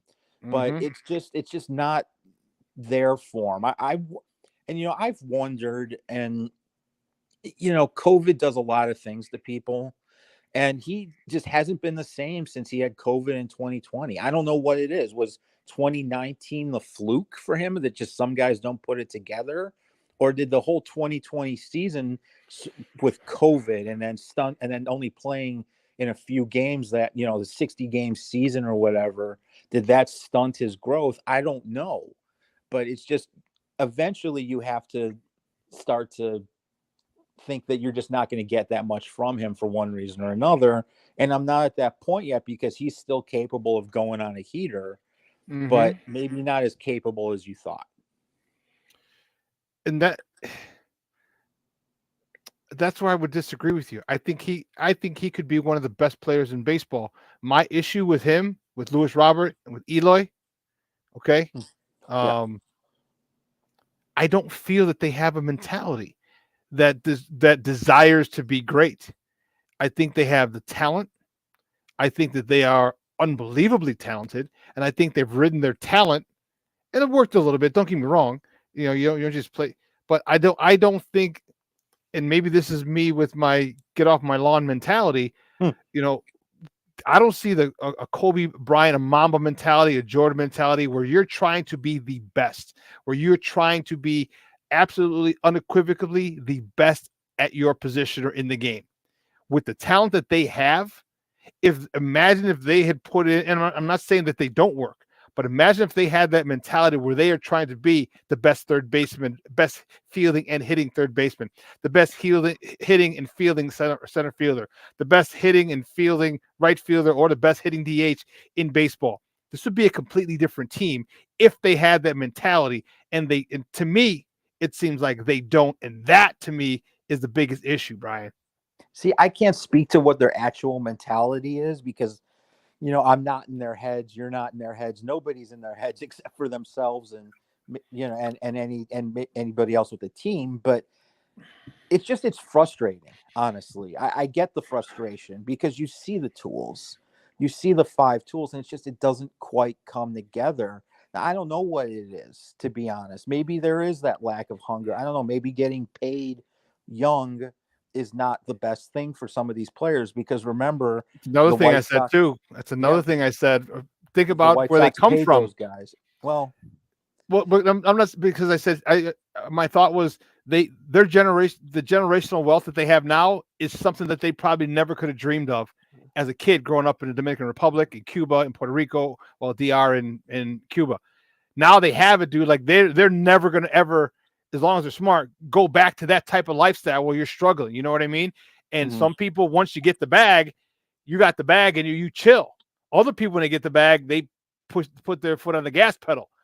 And maybe they took their foot off. That's one of the things that I think as well. I'm glad you brought that up because that's one of the things that I've said often. Like they might have said, hey, we got the 40, 60, 80, whatever million, whoever we're talking about, we got their million, we're set. It's possible. I don't know. That's one of the great mysteries. Or you could just go a different direction and blame White Sox player development. That's honestly. another one, yeah. And that's something that you could look to as well, that those guys were incredible, I guess, lumps of clay to be molded. And for whatever reason, White Sox player development hasn't been able to do that, hasn't been able to shore up hasn't been able to smooth out some of the tougher parts of their game. I think there's an argument to be made there that the White Sox, and this was a concern I've had since they started the rebuild all the way back in the winter of 16, in November, December of 16, is that, yeah, it's great to get all these young, talented players, but if you're not changing the way that you evaluate players, and B, how you develop them, this isn't going to work. And I don't know if the White Sox have really made enough wholesale changes in their organization over that period to get the most out of these players, because there's talented players everywhere. It's just a question of how you develop them. And the White Sox have struggled at that for a long time. This isn't the same franchise that was developing Frank Thomas, Robin Ventura, Jack McDowell, Alex Fernandez, and the list goes on. This is a franchise that has had talented players, doesn't know how to develop them, or has misidentified players. I think that's probably the culprit more than anything else, to be honest. Because Jose Abreu, when he came, he was already a finished product. He'd already been playing professionally in Cuba for like 10 years. He was a finished product. These guys aren't. So let's see what happens with Vaughn. Let's see what happens with Berger. Let's see what happens with Sheets. Let's see what happens with Sebi. That's the thing. It is whether the White Sox know how to develop these guys. It's one thing to get them in the organization. It's another thing to develop them. Dude, truer words were never spoken. You got to draft and develop. Isn't that something that both the White Sox and the Bulls just have a problem drafting and developing? Who's the Patrick Williams of the White Sox? Yeah. Yo-Yo. Well, before this year, Yo-Yo and Eloy, all that talent. And a couple questions about the North Side, and we'll let you go, man. As always, Brian, I love talking Sure. sports with you, Papa. Great I to be appreciate back. it. The Cubbies, all right, nice game yesterday over down in San Diego. Talk to me about what their issues are. Marcus Stroman looks like he's rounding into form. Last couple outings he's looked really, really, really sharp. But what's the deal with Bellinger? When's he coming back? Who knows? I mean, maybe on this road trip, or maybe he needs a rehab stint. But like the White Sox, the clock is ticking on this team, but they're saved by playing in a pretty mediocre division. Now, I think the Cubs' issues are a little bit easier to diagnose. I just don't think they have enough pop in their lineup, and their bullpen has been kind of a mess, honestly. I mean, Fulmer was supposed to be the closer. Now, I don't know what his role will be. Like, I think it's possible that when Cody Hoyer gets fully up to speed and back, I think Fulmer could get those 3 magic letters, DFA. I think that's quite possible, but their issues right now are going to be tougher. I think in some ways tougher to fix, because rebuilding a bullpen on the fly in the middle of a season isn't easy. You can do it in an off season. In the middle of the season, not easy. And then where does the power come from? Ian Happ has been good, but maybe not quite to the level he was last year. Seiya Suzuki's starting to come through. Dansby Swanson has been decent, I would say, but there's just and Matt Mervis is showing why maybe the Cubs were a little bit hesitant to bring him up.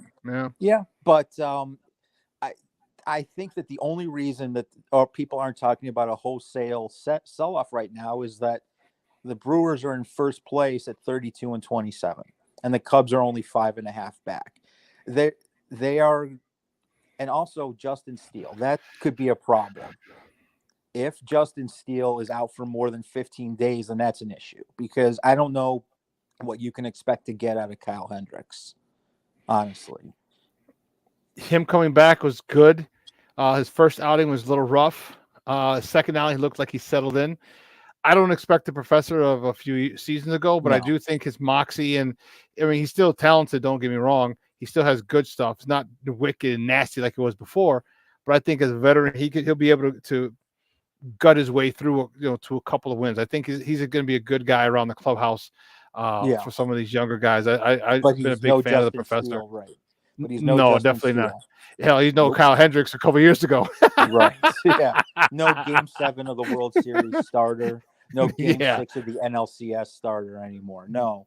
But if Justin Steele, if he's, I mean, whenever you see forearm strain, you get scared for a pitcher, because that can be a precursor to Tommy John. Not saying that it is, but it's always scary.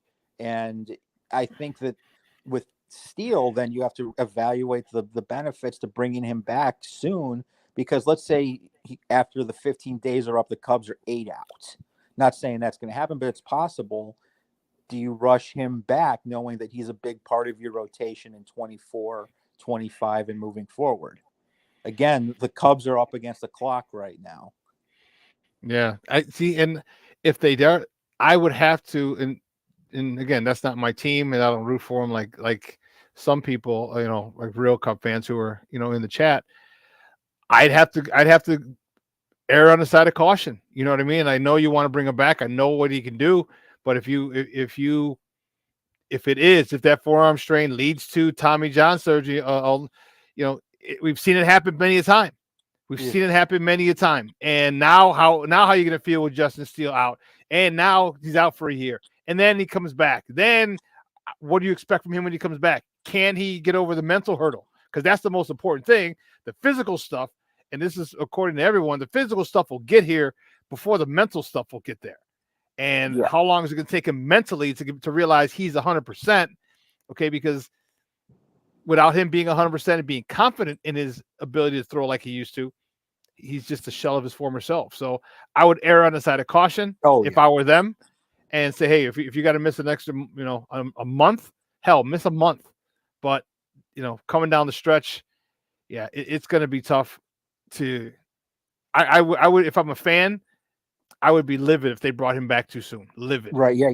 You want to tell him to take his time, because also this team, even if they somehow squeak into the winning division with 83 wins, it's not worth it, because you're probably not going to do anything in the playoffs. You want to say, hey, we want, the Cubs should say to him, hey, we want you to be as healthy as possible to be atop the rotation next year with Shohei Ohtani. Just kidding. Well, speaking of, talk to me about that. And that'll be the last question before we let you go. Are they going to be like sleepers in those sweepstakes, or just or not even bother jumping into the sweepstakes? I think the Cubs will make an effort, because if before he signed with the Angels, the Cubs were, I think, the easternmost team that he was interested in, that he was legitimately interested in signing with the Cubs. But Shohei Ohtani wants to win. The Angels looks like they might sneak into a wild card spot in this expanded playoff format, which I despise. But that's another story for another day. But even then, he wants to win. The best player on the planet, and he is now number 2 player on the planet, is his teammate. But he wants to win, and I don't know if the Cubs would be in position to be a true big-time contender next year, even if they get him. If he leaves the Angels, which I think he will, my guess is he stays in Los Angeles, because the Dodgers have kind of kept their powder dry this offseason. So I think they're preparing a significant run at Ohtani, but the Cubs will get involved in that. I don't know how deeply, though. Okay. Yeah. Plus, it also got to be where he wants to go too. Like, and talking to some people, he may want to stay out west. All right. Does he want to play in Chicago in April? Does he want to pitch in Chicago in April? Does he want to hit in Chicago in April? Yeah, I would probably, not a betting man, but I would probably say no, he doesn't. So he could stay in Southern California and not have to deal with those issues for more than 3 days at a time. So absolutely, yeah. There's been days when I've been at Wrigley and Sox Park in April, and I've questioned my own life choices. So he has a little bit more choices than I do. But yeah, I think Ohtani stays in LA, just with a different team. But the Cubs, and frankly, the White Sox, owe it to their fans to get involved. They owe it. The Cubs are a massive market team, and I think the Sox, they're a mid-market team in a major market. They owe it to their fans to get involved in that and to take their shot. Yeah, I just don't see. I don't even see, Brian. I honestly can't even imagine even window shopping the Sox, window shopping for Shohei Ohtani. Anything over dude, they haven't even offered anyone $100 million contract. Yeah. And you think they're going to go for a $500 million contract? No way. No way. Don't that's one thing I know, good or bad. One thing I know about my White Sox. They are not offering anybody, and truth be told, they're not. They're just not. No. They're just too fiscally. They're stubborn. Too careful. They're too careful. Let's just use that adjective and go from there. Yeah, that sounds good. Hey, Brian, great stuff, man, buddy. I appreciate it. Glad to have you back, and you'll definitely be in the rotation more often. Great. Good to talk to you. But do me a favor, let everyone know where they can find you and your work online and in the paper. Sure. You can find me online at chicago.suntimes.com in sports, doing a fair amount of stuff these days about the White Sox, Cubs. And if you're into soccer, I do some dabbling into the Fire as well. So, and I'm on Twitter at Brian Sandalo. I used to have a blue check mark, but I'm not paying for that right now. So I'm still the same guy, just no check mark. Great stuff, buddy. I appreciate your time, man. You have a great one. Thanks for having me. Appreciate it. All righty. Yeah. Guys, that's Brian Sandalo from the Chicago Sun-Times, talking Sox, talking Cubs. Dude, good to have him back. We missed him. I liked him a lot. It was always a great guest. Loved having him on. Good to have him back. And we tried, man. His schedule was busy at times, and he got to make that money. So I ain't mad at you. But his schedule's now it's kind of set. He's just working baseball, which is good. And, we'll have him back a little more often. So love the conversation. Glad he was able to join us. Well, listen, let's take a quick break. All right. On the other side of the break, we'll have more sports conversation. So don't go anywhere, folks. Keep it locked right here. Shawn and Maya in the morning on Sports Zone Chicago. Hey, it's your boy, the SuperBack, Shawn Sierra, and be sure to follow Sports Zone Chicago on all social media platforms on Facebook, Instagram, and our Roku channel. You can find us at Sports Zone Chicago, and on Twitter, we are at Sports Zone Shy. Also, be sure to download our mobile app so you can take Sports Zone Chicago with you on the go. Time out. How are you feeling right now? Happy? Excited? Angry? Overwhelmed? One of the best things you can do for your mind health is to name what you're feeling. It can sharpen your awareness and help you talk about your feelings with someone you trust. Here are 3 questions to ask yourself. Where are your thoughts right now? In the past, the present, the future? Do you notice any sensations in your body? Is your heart beating fast? Is there a flutter in your stomach? Or are you fully relaxed? What do you need right now? Time with others? Time to yourself? Remember, there's power in this awareness. So find ways to identify what you're feeling today.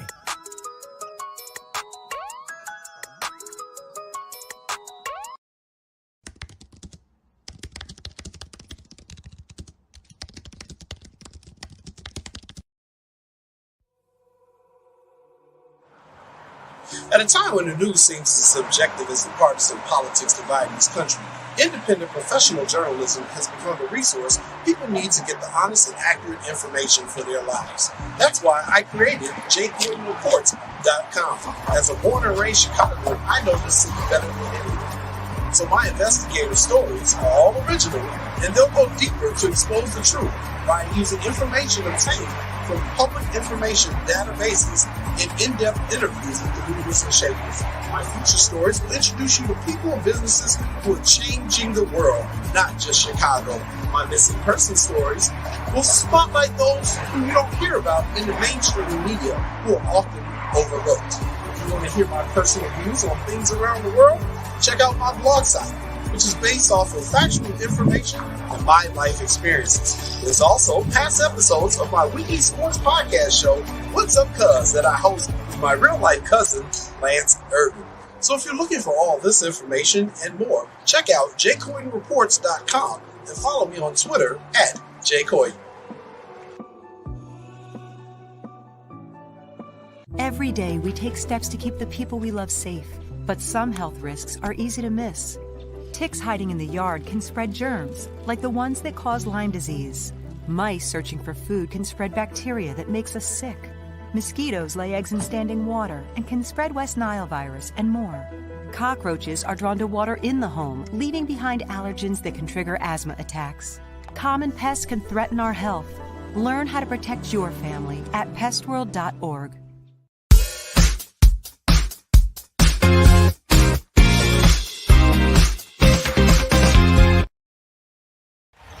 Jokic telling him to get it inside, catches, turns, shoots, and scores. Butler, corner 3. It's good. Jimmy Butler, his pointer of the game. The lead back up to 6. Murray on the drive, off balance, bank shot is good. Adebayo catches, kicks it out in the corner. Butler on the drive, the floater's good, and the foul. 4 seconds, Murray, step back, 3-pointer, won't go, fight for the rebound, Martin, and it's over. The Miami Heat have tied the NBA Finals.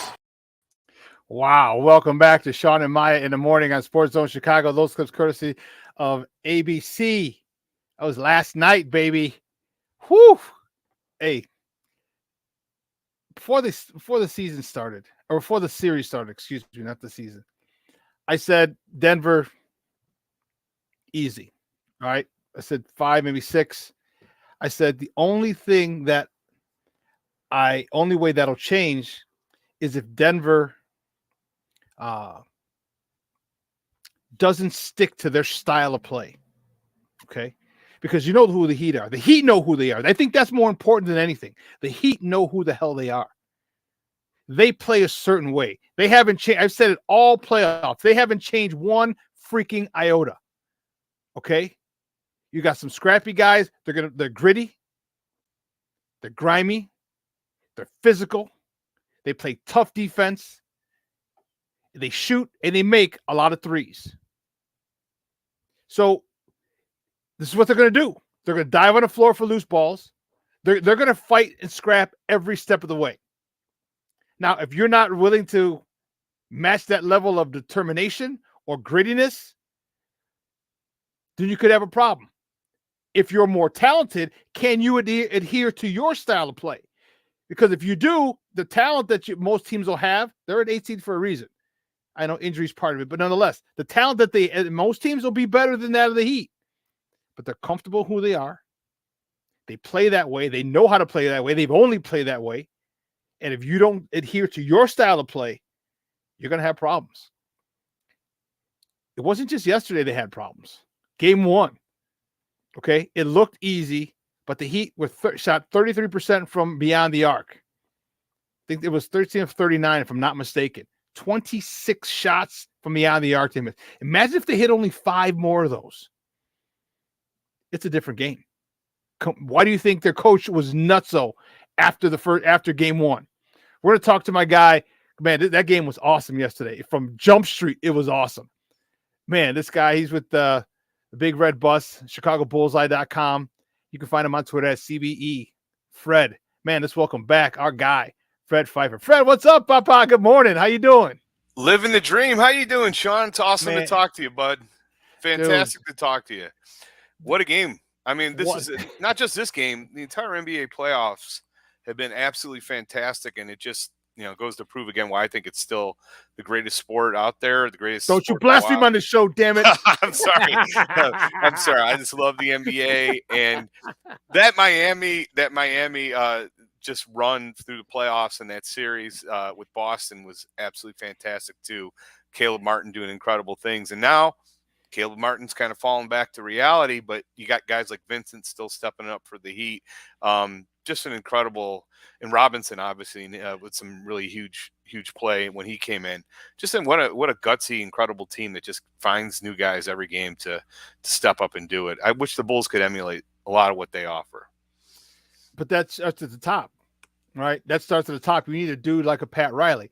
That's why the marriage between Pat Riley and Jimmy Butler is a match made in heaven. But you think about their Laker days. And people forget. They'll think, oh, the Lakers' Showtime was great. They started with their defense. They started with their defense. How do you think they got to be Showtime? They played good defense, played boxed out, rebounded, got it out to Magic, and were on the run. You don't have Showtime Lakers unless you have great defense to stop the other team from scoring. You don't have Showtime by taking the ball out of bounds. And this is the type of person Pat Riley, coach that Pat Riley has been, executive. This fits right in with Jimmy Butler, and Jimmy Butler found some dudes that he could be hard on, that he could yell at, and they respond. Not any of this soft stuff like in Minnesota or Philadelphia. You saw the thing. He's like, I came into the NBA with Joakim and Derek, like, hey, you stupid, beep, beep, beep, you missed your assignment. Like, yeah, shut up, I got it. He goes, that's how he grew up in the NBA. He's tough, he's gritty, and he's found guys who are tough and gritty that he can go to war with. And guess what? They're 3 wins away from hoisting a trophy that many people didn't think they would hoist. I think Jimmy though is still kind of the same guy. I don't really view where he's different is in the highs, like the highs that he's in those games where he's playing just out of his mind. He had those games with Chicago. I was at a game in January of his last year here. It was 2017 at over 50 points. I think he had 52 points. In the playoffs against Boston that year, he had the first 2 games were fantastic. But then, he'll have these games where just like shocked. Game 3 in Boston in 2017, he played awful. Game 6 against the Celtics, I thought he played awful until he hit down those 3 shots. He's still kind of, to me, the same guy where he'll have these games where they're just kind of like, is he out there? Like game 1, I didn't think he played that well with this series, but overall, he still does stuff to impact winning, especially in the defensive end. He's basically their point guard. He's dominant in terms of like being the primary ball handler and having that attitude, but it's still kind of a little bit of a roller coaster ride with Jimmy. I always feel like you never know what he's going to get. Like even yesterday, he didn't shoot the ball that well. Obviously had an impact. I think he had 9 assists, and then he had those 2 big shots in the fourth quarter. But I don't think Jimmy Butler was the reason the Heat won yesterday. I thought there were no 5 other guys that deserved, more talk. And in all honesty, I thought Caleb Martin was the MVP of the previous series. I'm shocked when you're shooting at a Steph Curry level in terms of shot percentage. I mean, Jimmy had 28 points in the last game on 28 shots and had a terrible game 6. Like, he had some really good moments in the series, and I'm not saying he's not deserving of it. I just thought Caleb Martin was better. It was amazing what that guy did. So what I'm kind of getting around to the big picture. Miami's a team, right? It's not like a situation where, like Boston with 2 real great players and a bunch of role players. This is an actual legit team. And I don't consider Jimmy and Bam to be like the best duo in the NBA or anywhere. I could probably name about 4, maybe 4 to 10 that I'd prefer. Yeah. But as a team, they're definitely better than a lot of these other ones. And they've just over and over again. Would you chime in and give me your thoughts on this? So, because I've had many conversations about this. So for you, is Jimmy a star or is he a superstar? I don't think he was ever legitimately in a top 10. So how do you define a superstar? I define a superstar. Are you a top 10 player? Are there 10 guys in the league that if you were drafting for a year, who would you want on your team? I don't think he was ever in that conversation until potentially last year. You could throw the bubble in there like that year. I don't think he had a great regular season. He's never had like incredible stats where everybody's just like, wow. I mean, he's had some, don't get me wrong, he's had some great moments and a couple years where he's been on the periphery of the MVP conversation. But I think if you go into every season since Jimmy Butler's been here, with the Bulls and going forward, I don't think you would ever say he was in the top 10. I think you could find 10 players every year you'd rather have until the last 2 years. And now I think he's kind of, got into that discussion in the But when you say 7, top 8, 9, 10, are you talking, I mean, so the people you LeBron. name, they're probably scorers. I would put Jimmy at the near the top, at the top or near the top of the best 2-way players in the NBA. Could that make him a superstar as well? Because he affects it on both ends of the court, not just scoring. And playoff Jimmy is most of the time is a different player than regular season Jimmy, as we've seen. I always thought he was a little bit. I always thought Kawhi, when healthy, is the best 2-way player, and I don't think it's really close. But I would put him in the next when that's the issue, is when he plays. But like, I throw it off the top of my head. If you think like the top 10 guys in the NBA, Giannis, Kevin Durant, Steph Curry, Jokic, obviously, Embiid, Tatum, Luka, LeBron. Right now, I'd take all those guys. LeBron's near the end of his career, right? But I'd still take LeBron over him.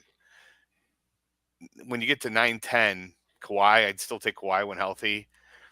Now we're talking Jimmy right here. Like, is it John? It used to be John Morant was in the discussion. He's not in there probably anymore. You could throw a bunch of guys. Like, ever since he got his Void card revoked. Yeah, so that's brutal.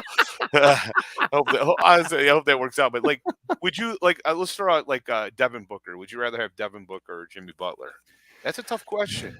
It's a tough question, but here's the only thing that I say that I'm looking at. You can give me all the numbers you want. People can give me, he shoots this, he shoots this, he shoots this. Does he win?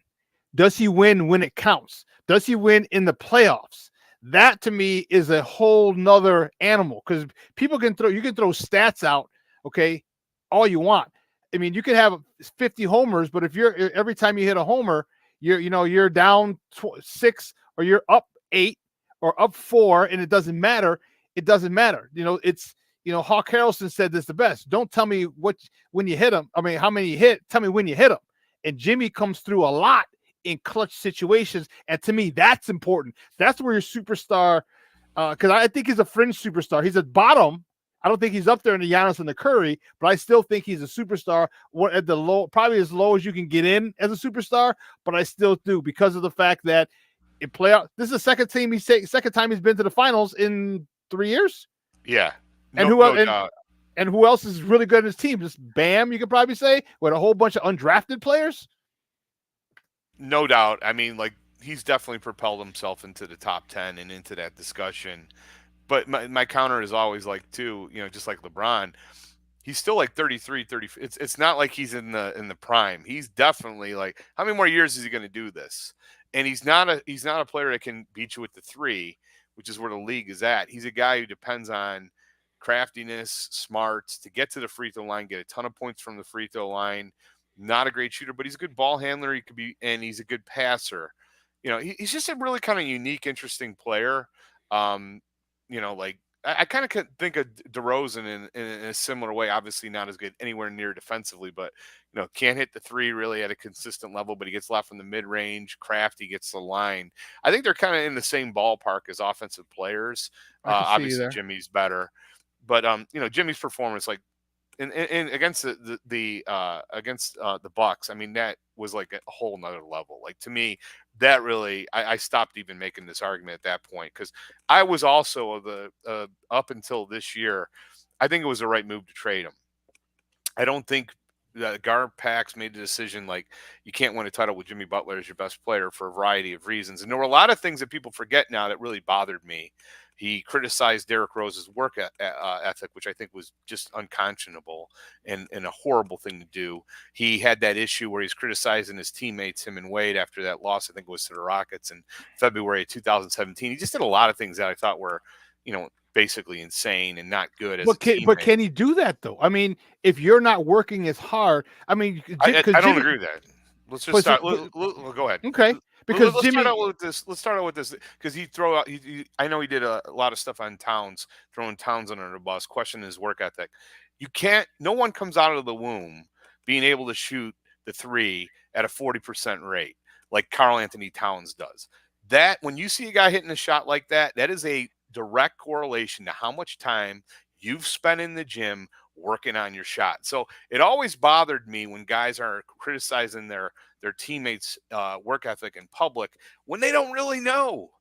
Like, has Jimmy spent every minute with Towns? They don't spend any time together. He doesn't know how hard he's working. Yeah, he probably hasn't worked as hard as Jimmy, and maybe he demands better, but I never felt like that was a good move to do in public. He criticized Rose's work ethic, which was ridiculous. And that back in the day, before Rose was traded to the Knicks when he was part of the Bulls. And then he criticized Towns, and these guys don't want it as bad as me. I've never in my history around basketball, some of the hardest workers were some of the worst players on the team. Like, these are guys just getting into the back end of the roster. And some of the laziest guys I saw were the most talented. Like, I'm not saying that's always when you get something special like Michael Jordan, you got a high work ethic, incredible athleticism, you get the combination of it all. But just because a guy isn't performing great doesn't mean he's not working hard. Like, I always, that always bothers me when we get in that topic. And that's why I've always felt like Jimmy's leadership is like, I mean, look, he had the thing with the Heat where he had the thing with Spoelstra. They almost got in a fight last year, like those kind of things. The Heat is a unique situation where they have such a strong force in Riley and Spoelstra. They can get by those things. But people forget Jimmy was traded for garbage from the Minnesota Timberwolves to the Sixers, and he was traded for garbage from the Sixers to the Heat. He found the right situation. It's really worked out. Still hasn't won a title. We'll see if he does. Yeah, but I mean, as far as like having an argument right now, if he's not a superstar, to me, it's like, that's ridiculous. He is. But I still would rather have 8 or 9 guys ahead of him. Yeah, I hear you. It's a good topic, but like I don't care if you criticize. I hear your point in public, though. I hear your point in public. But a lot of it might not have been just in public. I think he's, if put it this way, if he criticizes in public, can you imagine how hard he is on him in practice? You know what I mean? And I don't know. Again, numbers are great. You can shoot 40% from wherever, but if you're getting them in the first quarter, second quarter, third quarter, that's nice.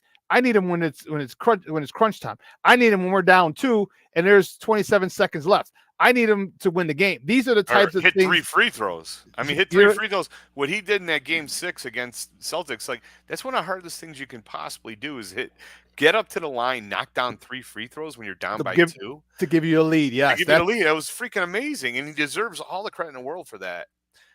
I just think there's a difference between, is he a good leader? That question is That's up there debate. it is, yeah. Mm-hmm. And I don't think he is. I don't think he's the kind of leader I would want. I guess. I was just about to say, because you know what?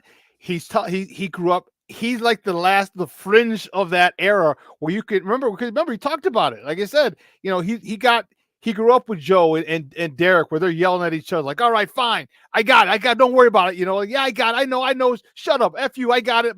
But they came back and played, and that was the way they talked. And Jimmy grew up in that. You say that to these guys now, like, don't talk to me. I'm worth X amount of millions of dollars. Jimmy's like, get the hell out of here. You know what I mean? Like, yeah. I think his style is a little too in your face for a lot of these younger guys, because he had to have words with Simmons. He had to have words with Ben Simmons when he was in Philly. Like, listen, dude, you're 6'12" with an 18-foot wingspan, dude, and you can't do nothing.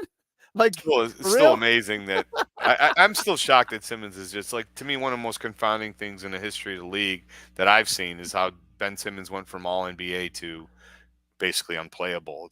It's really mind-boggling to me, but I guess it's a sign the guy doesn't love the game, because he's got every tool you could possibly need to be great, and he's a fantastic defensive player. But I mean, goodness gracious, you got to be able to hit a layup and hit a shot. I mean, it's just when there's nobody around you. Exactly. I mean, I will say though too. Obviously with Jimmy doing so well, and it still brings up, what did the Bulls do the right thing with the Butler trade? They still got an all-star in Zach LaVine, who is today arguably, I still think, the best player on the team, who still is 28 years old. Like, we traded Jimmy at 28. We traded him at 28. So Zach's 28 now. You judge it based on what Zach does from this point forward.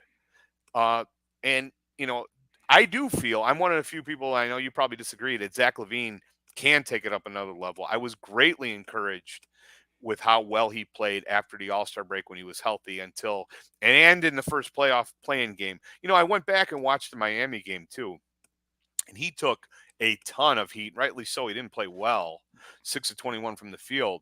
But the Bulls were up 90-87 with 3.5 minutes left. I encourage everybody to go watch the last 3 minutes of that game and find out what happened. Zach, all I heard on the radio was Zach sucked. Zach was terrible. Zach LaVine didn't touch the ball for a full 2 minutes. Didn't touch it. It was all in DeMar DeRozan's hands, and all you saw were key role players passing up wide open shots. Pat Beverly passing up a wide open three. Vooch passing up a wide open three, nowhere near the basket. And I watched it again. I'm actually going to do a video on this in the next couple days. I'm going to highlight what happened. And why did Zach take all the heat for what happened in those last 3 minutes? It's insane. In fact, there was a play where Bam Adebayo blocked the shot from Zach. Zach exploded, attacked the rim, and Bam blocked it. Well, Bam blocked it because nobody was guarding Vooch. Vooch didn't hit a three in both playing games, not one freaking three. And yet, let's sign him for $25 million. Let's bring him back, the carcass of Vooch back. I'm just like so frustrated. It just seems like we have selective outrage about how guys play, and that guy never takes heat, never, Vooch. But if Zach LaVine has a bad game, it's on him. It's like, gosh almighty. I thought this was a big three. Like, when are we going to start calling out, like, the guy can't protect the rim at all, and you'll see that in the last 3 minutes. I don't want to get off on that. Yeah. Let's focus on the task at hand. Sorry about that. That's all right. It's all right. It's our therapy session. That's cool. It is, because I don't think the Bulls are as far away as everybody thinks. I mean, if one thing these playoffs should have shown you, the delta between the best in the East and 10 seed is the smallest it's been in 25 years. Or 30 years, I'd even argue. It hasn't been this small, maybe since 98. 98 was a pretty small delta after Jordan retired, but it's not. How about this, bro? How about Lonzo healthy and the Bulls keep Max Strus? How different does this team look? Because Max Strus was kind of in our building. He was kind of in our organization, just kind of. So just for everybody's, and everybody doesn't know the situation, let me give you a quick 4-on-1 on what happened. Max Strus was with the Bulls, tore his ACL in November, December. It was November or December of 2019 when Pax was still here. Pax gets let go, and we bring in Acme. during this time he's rehabbing. Acme comes in April of 2020, rehabbing, getting better all summer. Acme, the whole new crew sees him working all summer. They decide to pass on him, just drop him in August. And he goes on, and the rest is history. And we're still looking for. What he hit 8 or 9 threes when they played. We played him in the last play-in game. You want another great fact?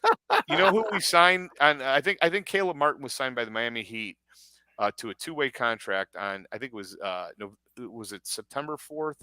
I think it was September 4th September 14th of 2021. 10 days earlier than that, the Bulls signed Matt Thomas. So we chose Matt Thomas and Caleb Martin over the Heat. Yeah, I could go on. I know there's examples of that. Everybody, you can point out every administration has done that. But my goodness, Matt Thomas sucked. He had no business being anywhere near an NBA court, and now he's playing in Europe where he belongs. But gee, mini crickets, let's get this going here with some bringing in some better talent around the margins. We haven't done well there. No, we haven't, and that's the frustrating part is that now. So now who are we developing? And that's why I'm looking at Denver. All right. This team, for the most part, was constructed by Arturas Karnisovas. I'm waiting for my 6'10" guy. All right. And some people said Patrick Williams, but I'm waiting, but I need a more athletic guy. I'm waiting for my Aaron. I can't even think of his name. I'm looking at him. Why Leonard? Who do you mean? No. I'm Denver. Aaron. From Orlando. You're talking about, or Aaron? Yeah. I'm having a mind. It freaked me out. Aaron Gordon. Aaron Gordon. Thank you. The Aaron Gordons of those guys. We're getting old, Shawn. Tell me about it, dude. And then I played football for a long time, so I forgot. I got a lot of hits. I forgot a lot of shit. But yeah, we need those guys. We need those young guys, the KCPs, and I'm looking for all these guys. Hell, we had Max Strus, and you didn't like him, and this guy is a huge part in this Miami Heat organization. Like yesterday, 4 for 10, 40% from the field. That's what you hit 40% in a game, man. You're good. You're real good. And yeah. And then the Bulls, they've done okay. I mean, Caruso was a fantastic signing. That was a fantastic phenomenal. For $9 million a year. You look at that contract relative to everybody else. I mean, that's the kind of guy you got to bring in. I always like KCP. Where you've really kind of failed is we just haven't seen the progression of I think I'll still go back to Patrick Williams. The 4th overall pick. It's so important that you hit on that. And I don't want to act like he's been a failure because he's shooting the ball at a 40% rate, which is excellent. And so right away, he's a rotation player, but there's just so much you haven't seen you don't feel great about. He doesn't shoot in volume. He's not aggressive. And everybody's like, well, you got to get rid of this guy to give him an opportunity. And I think that's nonsense. That's one thing that really drives me nuts. I've read so many stuff about Dalen Terry. Dalen Terry, we need to move this guy so Dalen Terry gets a spot. And I'm like, I don't know, Shawn. I've been involved with basketball, coached basketball, and been a player in high school for a long period of time. In general, I really believe this. 90% of the players, what you see in practice, you see in the games.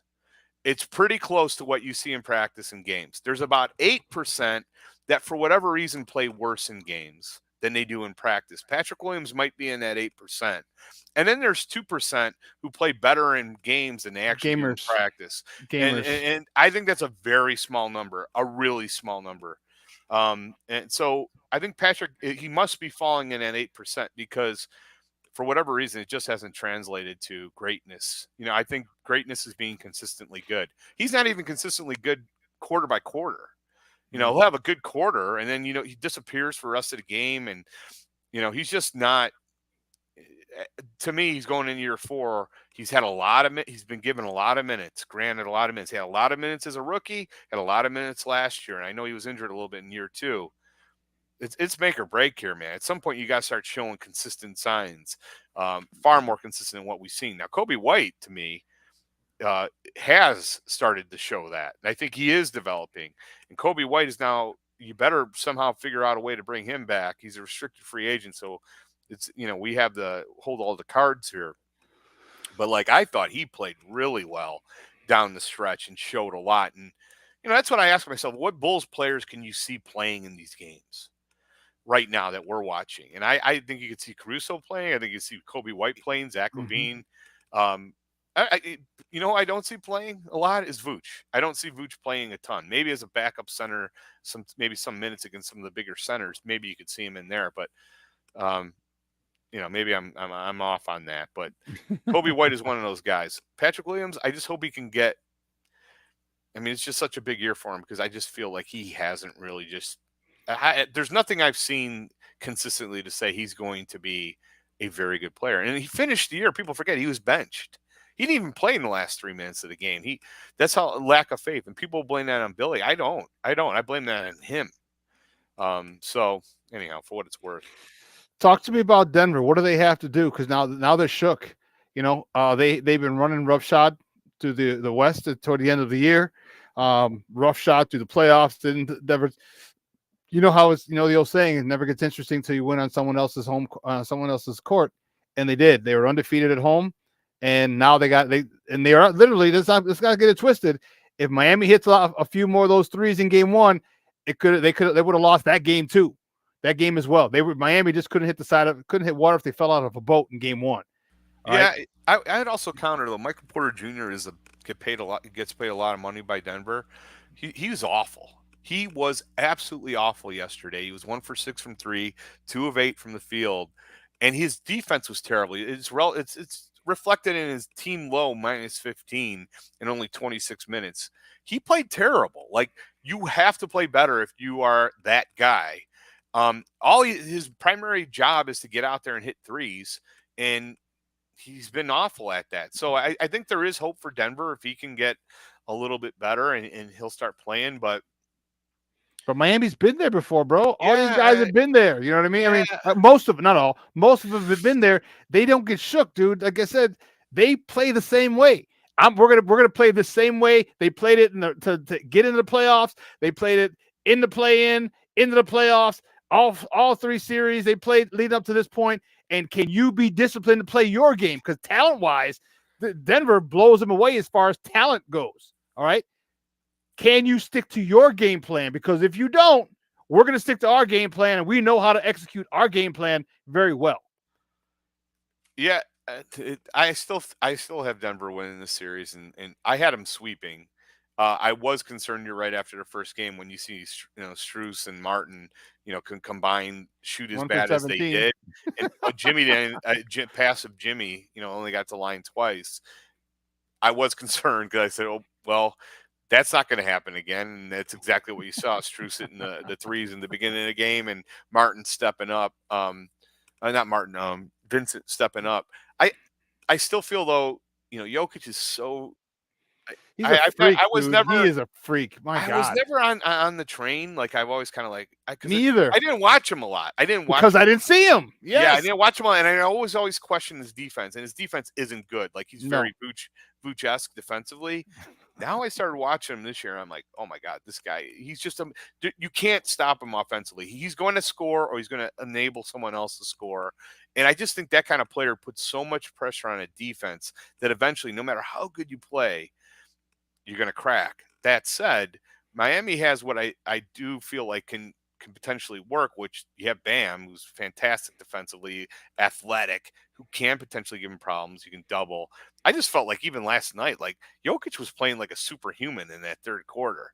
I mean, he was playing out of his mind at the end of the third quarter, and they're only up 6 or they're only up 7.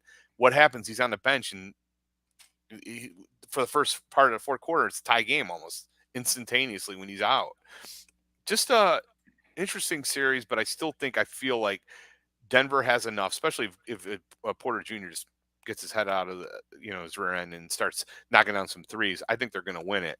But I have nothing but admiration and respect for Heat, and especially Spoelstra, who I just think he's doing miracles with the talent around him. And I don't think they're that. I don't think they're. Yeah, I agree with you. I don't think they're more talented, but I do like a lot of their players. Like I do kind of feel like from 1 to I'd say 1 to.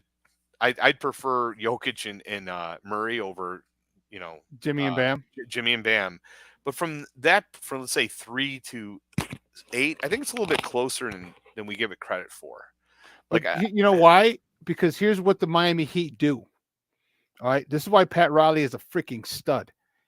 You get role players, okay? Define their roles, and that's all you ask them to do. All right. Remember, I've given you this analogy before. You didn't ask Rodman to come and score. Hey, Dennis, we need 25 points out of every game. No, you didn't. All right. Kerr, we need 12 rebounds from you. No, that's not what they do. So you're going to play tough defense first and foremost. And what's your thing? Oh, you're a 3-point shooter? Then you're going to, and you're athletic, and so you can drive, but you're a good three. Those are the two things you're going to do. You're going to play tough defense. You're going to hit a three. You're a rebounder. You're tough defense and rebound. That's all they ask. They ask your role players to do what they're good at, not what they're not good at. And that's what makes a good coach is you can stay consistent with what you ask them. And now the player's like, okay, well, I don't have to rebound for the most part, all right, because they need me out here. All right, I don't have to score. They just need me to rebound and play defense. That makes a good team. And then with the leadership, because my question for the Bulls and talk is the leadership. They got a leader in Jimmy. They follow that sucker. He is a Pied Piper, and they follow him. The Joker and Jamal Murray, those two are probably the leaders in Denver. So you got good leadership over there. All right. And that's why, the second tier players are so huge for Miami because the leadership. Yeah. To me, it all comes down to when all is said and done, it comes down to this. Like, you can't fight the math. Basketball's a game. You got to outscore your opponent, and 3 is greater than 2. And when you're playing a team like the Heat and they shoot 48.6% from the 3-point line, it's going to take a really big effort to overcome something like that. Like 48% from 3, teams are going to win most of the time.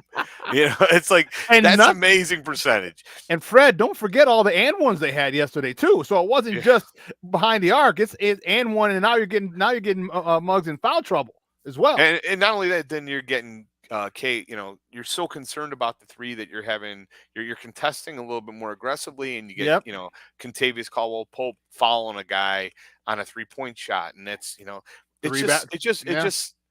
it just shows when you're watching. You watch a team like Miami shooting 48% from 3, and in your head you look at the Bulls, who they got 2 guys that can really hit the 3 at a continue. Well, 3. You got Zach, you got Kobe White, and you have Patrick Williams. Everybody else is like, I don't have a lot of faith they're going to knock it down, in a consistent rate. And it's a major issue for the team that we knew last year, and they tried to solve it by going after Gallinari, and good thing that didn't work out since he ended up tearing his ACL. You got to get another shooter in here. It's clear as day. Too bad we didn't have one in the G League and Max. Yeah. Or even Duncan Robinson or any of these guys that are out there. Like, I mean, gosh, you got to find them. You just got to. But we know what we don't have, and it does. And this is why Max Strus probably wouldn't be good here as he is in Miami. There's no leadership. There's no defined leader. There's no alpha here. I think Zach is a max player. He's not. I don't think he's a leader. I think DeMar's is quiet. I disagree with you on this. I don't think their problem is leadership. I think if you look at DeMar DeRozan, he is a freaking good leader, especially for younger players. Like, you talk to, I say mentor, I wouldn't say leader. Yeah, Joe Cowley, like, he's had a very positive impact on, let's say, Io. He's a great. He's a mentor, not a leader. Well, yeah, but they're kind of related. Like, and I still think, like Zach, I don't view the lack of leadership as a problem. The problem is no rim protection, and you can't hit the 3. Those, in terms of what are the issues, in terms of what are the issues, that's 1, 2, and then leadership might be, it's not up to that. It's like, I don't care if you have the best leader in the world. You bring him in here, let's bring in President Obama to lead. They're still not going to hit the 3 in a good enough level to make a massive difference. You know what I mean? Yeah. So that's what we need to do is get better shooters and better rim protection. That will help tremendously. I think our leadership will fall. If that makes sense. I like that one. Hey, Fred, we got to run, buddy. But listen, great stuff. Do me a favor though, let everyone know where they can find you and your work online. We got to talk probably next week and toward the end of the final. Absolutely, awesome. Absolutely do. And I'll have a lot more good Bulls rumors and what they should do. In fact, I'm going to say right now, I predict they're going to trade one of the the big three, and I think it's probably going to be DeMar. Makes sense. Yeah, and it'll be very interesting to see, where he goes. There's a lot of scuttlebutt going on, but I will say, a lot of people are off the DeMar train. He's the best player in our half court offense. Like, to me, I don't even think it's that close, and I think there's going to be a significant degradation in the quality of our half court offense without DeMar DeRozan, and I think we're going to miss him. But that said, let's move on. The Big Red Bus is where you can find us. We do pods pretty much every week, and yeah, man, I'm looking forward to seeing you again, Shawn. All the best. Good stuff, Papa. I appreciate it. We'll talk soon. All right, bud. Take it easy. Guys, that was Fred Pfeiffer from the Big Red Bus talking NBA Finals with your boy. Man, can the Miami Heat do it? Like I said, I think we both agree that Denver is much more talented. Okay, but as far as a team, Miami is Miami. All right, they've done it before. That's why you don't see them. You saw how Denver got flustered yesterday. Denver got flustered when they gave Miami, they're up, 13, 15, something like that. And Miami came back. That was very equivalent to, remember in Rocky? Now I'm dating myself here. Remember when Apollo Creed knocked him down like 17 times? Okay, just mind you, if you get knocked down like 7 times in a box in one round, it's over nowadays. All right, you don't get to get up and still fight. But the one time he got up, and Apollo looks at him, is like, oh, shit. Like, this dude keeps coming. That's Miami. Miami doesn't stop because they play their way and they don't stop.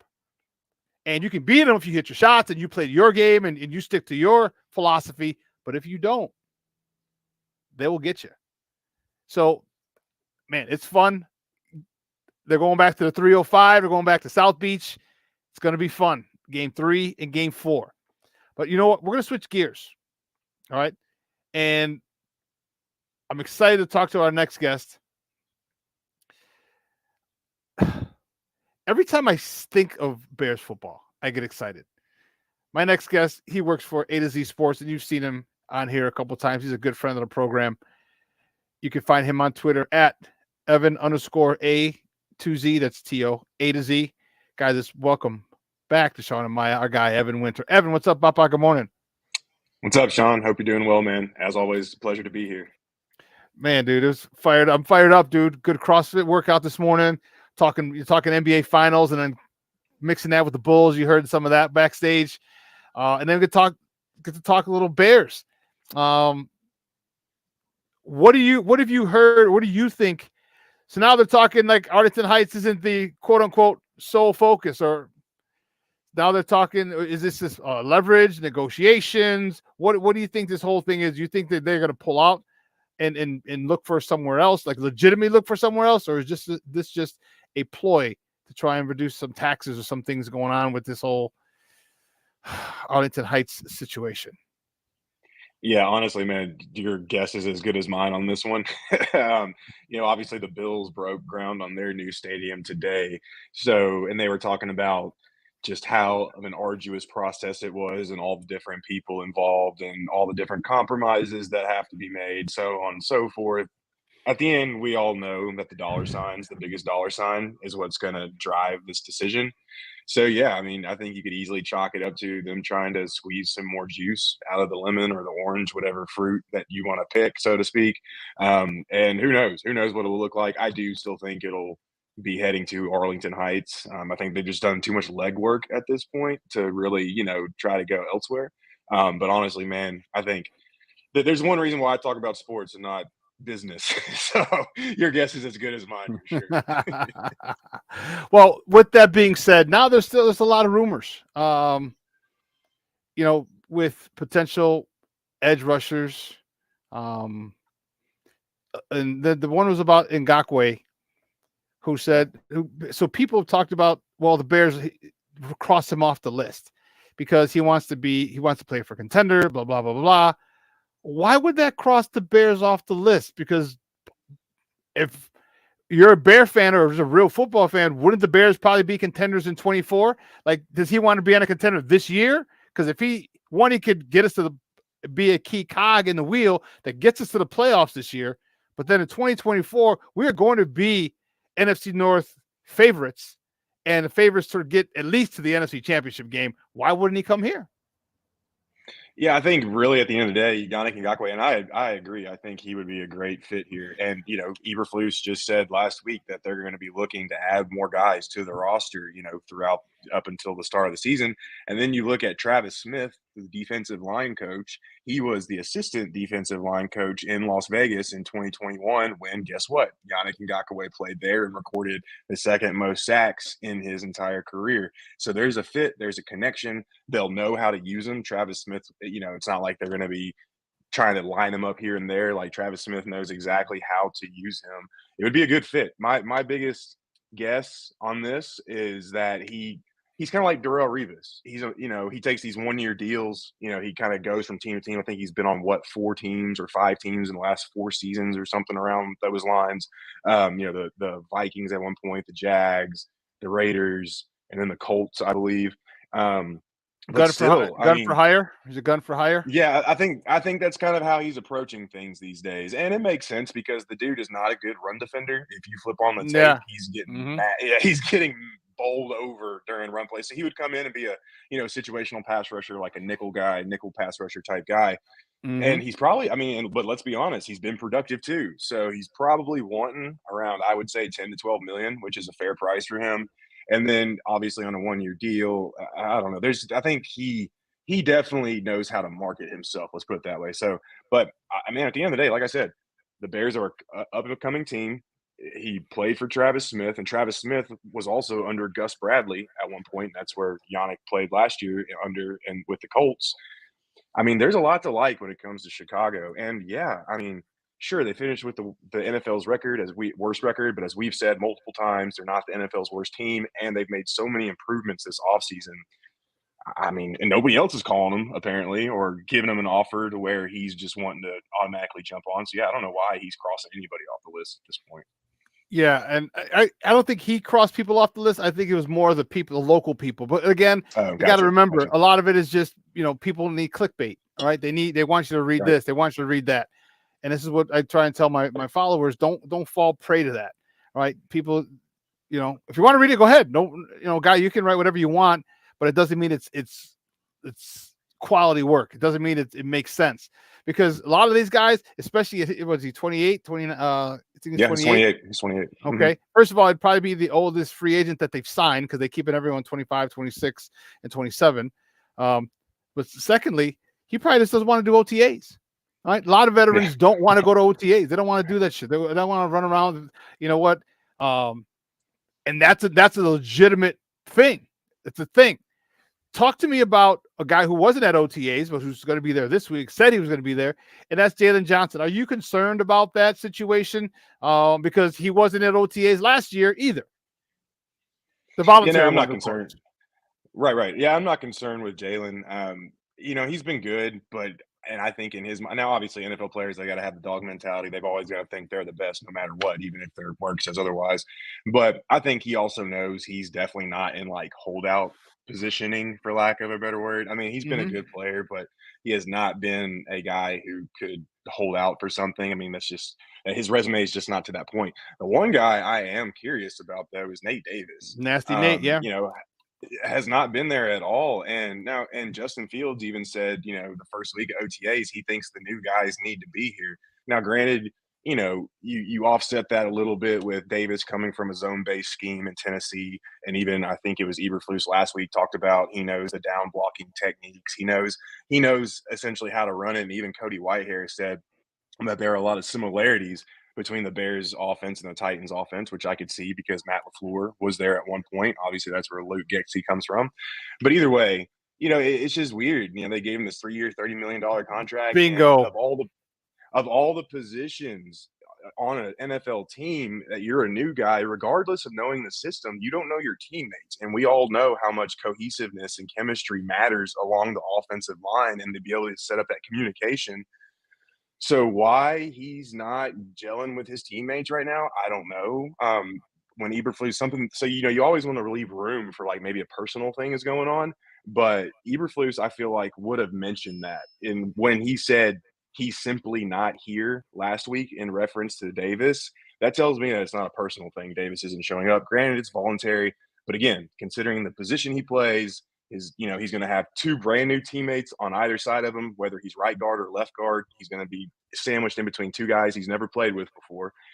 I think he should be there. Honestly, that's somebody I'm kind of worried about. But Jalen Johnson, not too worried about him ultimately. Yeah, guys, we're joined by Evan Winter from A to Z Sports, talking Chicago Bears football right here on Shawn and Maya in the morning on Sports Zone Chicago. Jalen Johnson, I'm not worried about at all. All right, Nate, I would think that you would want to show up because they just gave you all this money. All right, they gave you a shitload of money, dude. All right, and then you're just saying, yeah, I know it's voluntary, so I'm not going to be there. It's kind of a dick move, bro, in my opinion. Unless there's something personal going on, and then fine. Okay, but it doesn't seem like there is. No. Okay, and it doesn't seem like there's something going on, because you sit there and you're Eberflus is like, well, ask him, and I don't remember if it was to Jalen Johnson or Nate Davis, but that type of thing it's not a good look. Period. No, it's really not. But actually, it's funny. It's funny. This guy I was just about to say this. I'm like, now just Tyree Carter. I'm like, I know Nomad. Nomad's a good football mind. I've got to know him recently, last few months, and he's a really good football mind. I make the case why it's more important that Tyree Carter getting first team reps right now. Yeah, and I'm cool with it. But I mean, first team reps at what? You're in shorts. What are the reps? Right. You know what I mean? You're not. It's not even camp. There's no hitting. There's no pads. There's no nothing. So it's just to feel good.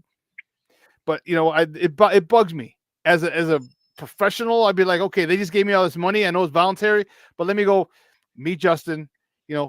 Bond with my new teammates, bond my new hogs, my fraternity and a fraternity and the offensive line. Me personally, I would think that would be something that I would be like, yeah, I gotta go. I'm kind of pissy about that. No, I don't, man. I'm there with you. It raises my eyebrows too. And obviously, like we're talking about, it's all voluntary. The conversation today can easily change tomorrow.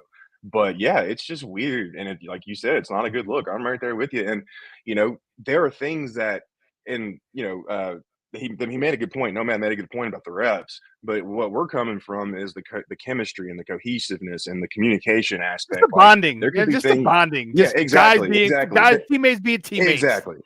And that, again, with the offensive line, you hear about them always going out to dinner with each other. It's just about creating that. And there could be things that Cody Whitehair right now could be showing him, okay, man, you're going to be on this side of me. When we do this in this play, like, they could be showing him ins and outs and, kind of illustrating things more, so to speak, when it comes to the playbook and just giving them tips. But yeah, it's strange, man. You hope that, again, nothing's personal going on, but I think we're safe to assume that nothing's personal based off of how Eberflus addressed things last week. So we'll see, though. Yeah. Obviously he'll be there next week. We know that. That's what he said. He's supposed to be there this week. Well, next week, yeah. Well, he don't have to be. He could be fine. He could miss and fine. But yeah, he said he's going to be here. He said he's going to be here this week, and then most likely he'll be here next week when it's mandatory. So.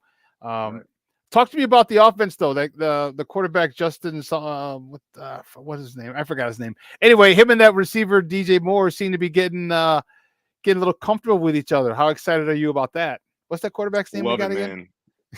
Oh, that guy. Yeah, he's pretty good. He's okay. No, man. He can run the ball pretty well, I'd say. But no, dude, I love it, man. Like, I've talked to you about this so many times, and just what Justin Fields put on tape last year was just spectacular. Granted, obviously he had his growing pains, but when you just look at this guy's ceiling and what he could be as a player, him bonding and getting right off the bat with DJ Moore, who, by the way, even though I've covered the Bucks, I didn't really pay a whole lot of attention, like deep detail attention to the Panthers. Mainly it's because I hated them growing up. So I try not to let my biases creep into my work. But when it comes to the Carolina Panthers, I tend to let that happen. But anyways, DJ Moore is an awesome dude. And I remember Ryan Poles talking about him and talking about his character and just who he is as a person when he had the first introductory presser. It's really come to light. His interviews are great. He gives great quotes. He's very insightful. He's honest. But yeah, just the fact that they're bonding and they're creating that chemistry, man. that receiver room, especially with the addition of Tyler Scott, I mean, it has a lot of potential to really wreak some havoc next year when you consider what DJ Moore can do as a player, what Chase Quick Claypool can do as a player, what Darnell Mooney, we all know, can do as a player once he's healthy. And then you add in Tyler Scott's just explosiveness, man. I love it. I absolutely love it. And I can't wait to see where it goes. Yeah, you know what? And I love this because of the way that Ryan Poles has really constructed his team. And some people may not look at it, but he's got insurance. All right. If they can't sign, if Claypool has a bad year and you don't want to give him the money that he's asking, if Darnell Mooney doesn't have a good year or you don't want to give him the money you're asking, well, you got Mr. Scott, Tyler Scott, who, what, a 4.39? Right? Jesus Christ. And if you see all his highlights, he's always wide open. He's always breaking away. Mm-hmm. It's not that he's catching things in traffic. This dude, this reminds me of Jordy Nelson with the Bears against the Bears for like 6 years in a row. Every single game, twice a year, this dude's wide freaking open. But this guy's a hell of a lot faster than Jordy Nelson. So I'm excited about that. And I'm liking the fact that Ryan Poles is saying we have, oh, and by the way, Velus Jones, you better step your game up because we got a guy here who's, and imagine if they all step up. Like, dude, this has the potential to be an unbelievable room. Velus Jones, you still have a couple years left in your contract. Tyler Scott's going to have a 3 or 4 year contract. All right. And if you, whoever you sign, Chase Claypool Mooney, going to be here for a few more years. Holy cow. So now you're going to get all these guys together. Justin, the not having to learn a new offense for Justin, not having to learn a new offense anymore for Chase Claypool, not having to learn a new offense anymore for Darnell Mooney. This is what's really, really got me fired up about this. And if you get all those guys and, get them under contract, this is going to be a really, really, really scary thing. We haven't even talked about Rojo yet. Yeah, man. And you hear I can't remember the special teams coach from Hightower, slipping on his first name, but you hear him say last week, Rashawn has been everything that they thought he was going to be and everything they expected. So, I mean, you just add that dynamic element into the return game or the running back room, wherever.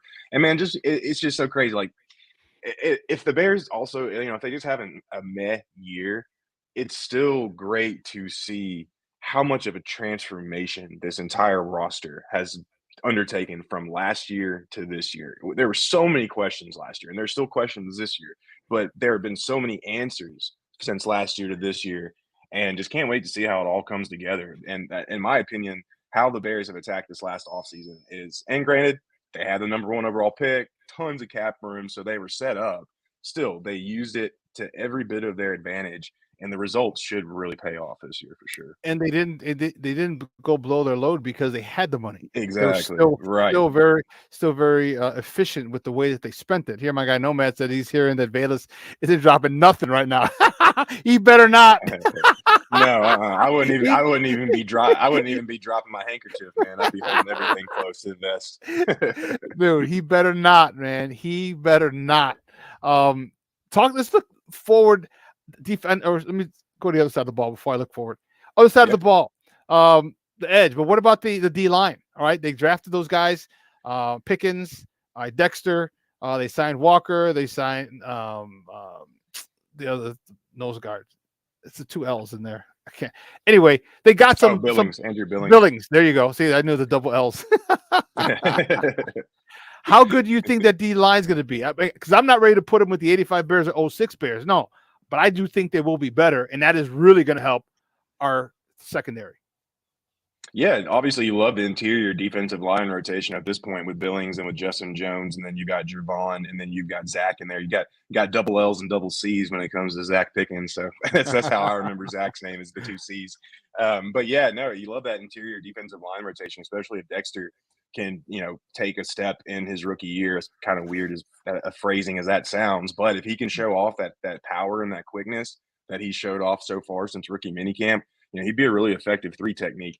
Edge, I think you've still got some questions opposite of DeMarcus Walker. Obviously, Travis Gibson didn't really take off like a lot of people expected to hit last year. Now, granted, he was behind Robert Quinn for a good minute there, but still, after 6.5 sacks in 2021, if I'm not too off on that, He just didn't really take that step forward last year. And then behind him, obviously, you got Dominique Robertson, who showed a lot of flashes. But, the big question is, can those two guys log not just consistent snaps, but consistent quality snaps to where that pass rush is vastly improved? I think they can. Will they? I don't know. But like we talked about in the beginning of the show, it won't surprise me if the Bears bring in not just a veteran for the defensive end position, but a productive veteran who's shown that he can do it before. As we've had rookie mini camp, we had 2 weeks of OTAs. Your thoughts? Give me more on Noah Sewell, the kid out of Oregon. How do you think they're going to play or utilize him? Because he's not very fast, but he's a playmaker. He's always around the ball, and he's one of those guys. It's in his genes. Comes from a great line of football players, and it's just one of those dudes that, first of all, he hits hard. I mean, I think I was saying like he's the kind of guy that you don't want to cut back one too many times because he's coming. He's coming. And believe you me, I've been earholed once or twice in my career, and that is not nice. And he brings an attitude. How do you think they're going to use him? Because he's come off the edge in college. See, and people forget because his numbers weren't as eye-popping this past season, but they had a coaching change. So they had a new system from his junior year, which people thought he was going to. I think he was a first or second round grade in the season before, and then because of the system change, well, you know what? It's going to take time, and he didn't have that time to develop, so his production went down. Do you think? Can you see him in being used as a Micah Parsons type of guy, or is he not fast enough? Yeah. So based off of everything, now I haven't watched any of his tape. Because A, I don't have access to Oregon tape, but also B, I just haven't had the time to do it. So with that, just putting that into context, the scouting reports and everything I've read, he doesn't sound like the most agile, most fleet of foot, but he reminds me, just the scouting reports that I've read, it reminds me of Jack Sanborn coming out, just a super tough, heavy, violent player who's old school when it comes to, like you said, taking out ball carriers. He's downhill every second.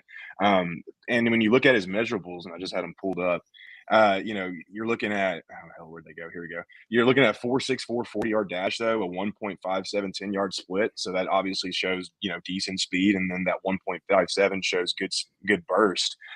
He's got an okay vertical at 33 and then a broad jump of 9'7". So he does have that explosion to where you could possibly move him around the defense. I'll be really interested to see what Alan Williams really does with this linebacker crew this year because they're so different when you look at Tremaine Edwards and what he can do. He's an all-around guy. Jack Sanborn is that dude in the middle, like we just talked about, who's just going to be hitting gaps and blowing up plays and getting in people's face. And you got TJ Edwards, who can come off the edge, who can kind of, rush the passer a bit and, is a lot more that more fluid, rangy guy. It'll be really interesting to see how they use Sewell. But if I had to guess right now, I think they just play him to his strengths. Like you said, let him get a little bit more acclimated to the defense since he was coming off of a big scheme change. And I think this year they use him more as in just like, that prototypical off-ball linebacker and then try to expand that role next year. That's my quote-unquote coaching philosophy I would use towards him. Okay, because I want to see him. I want and obviously he'll be on special teams a lot as well, most likely. Talk to me about Rojo, though. This guy is – when do you anticipate him taking over RB1? I assume Khalil Herbert's going to get the first crack at it. Deontay Foreman has already said, I'm not coming here to back people up.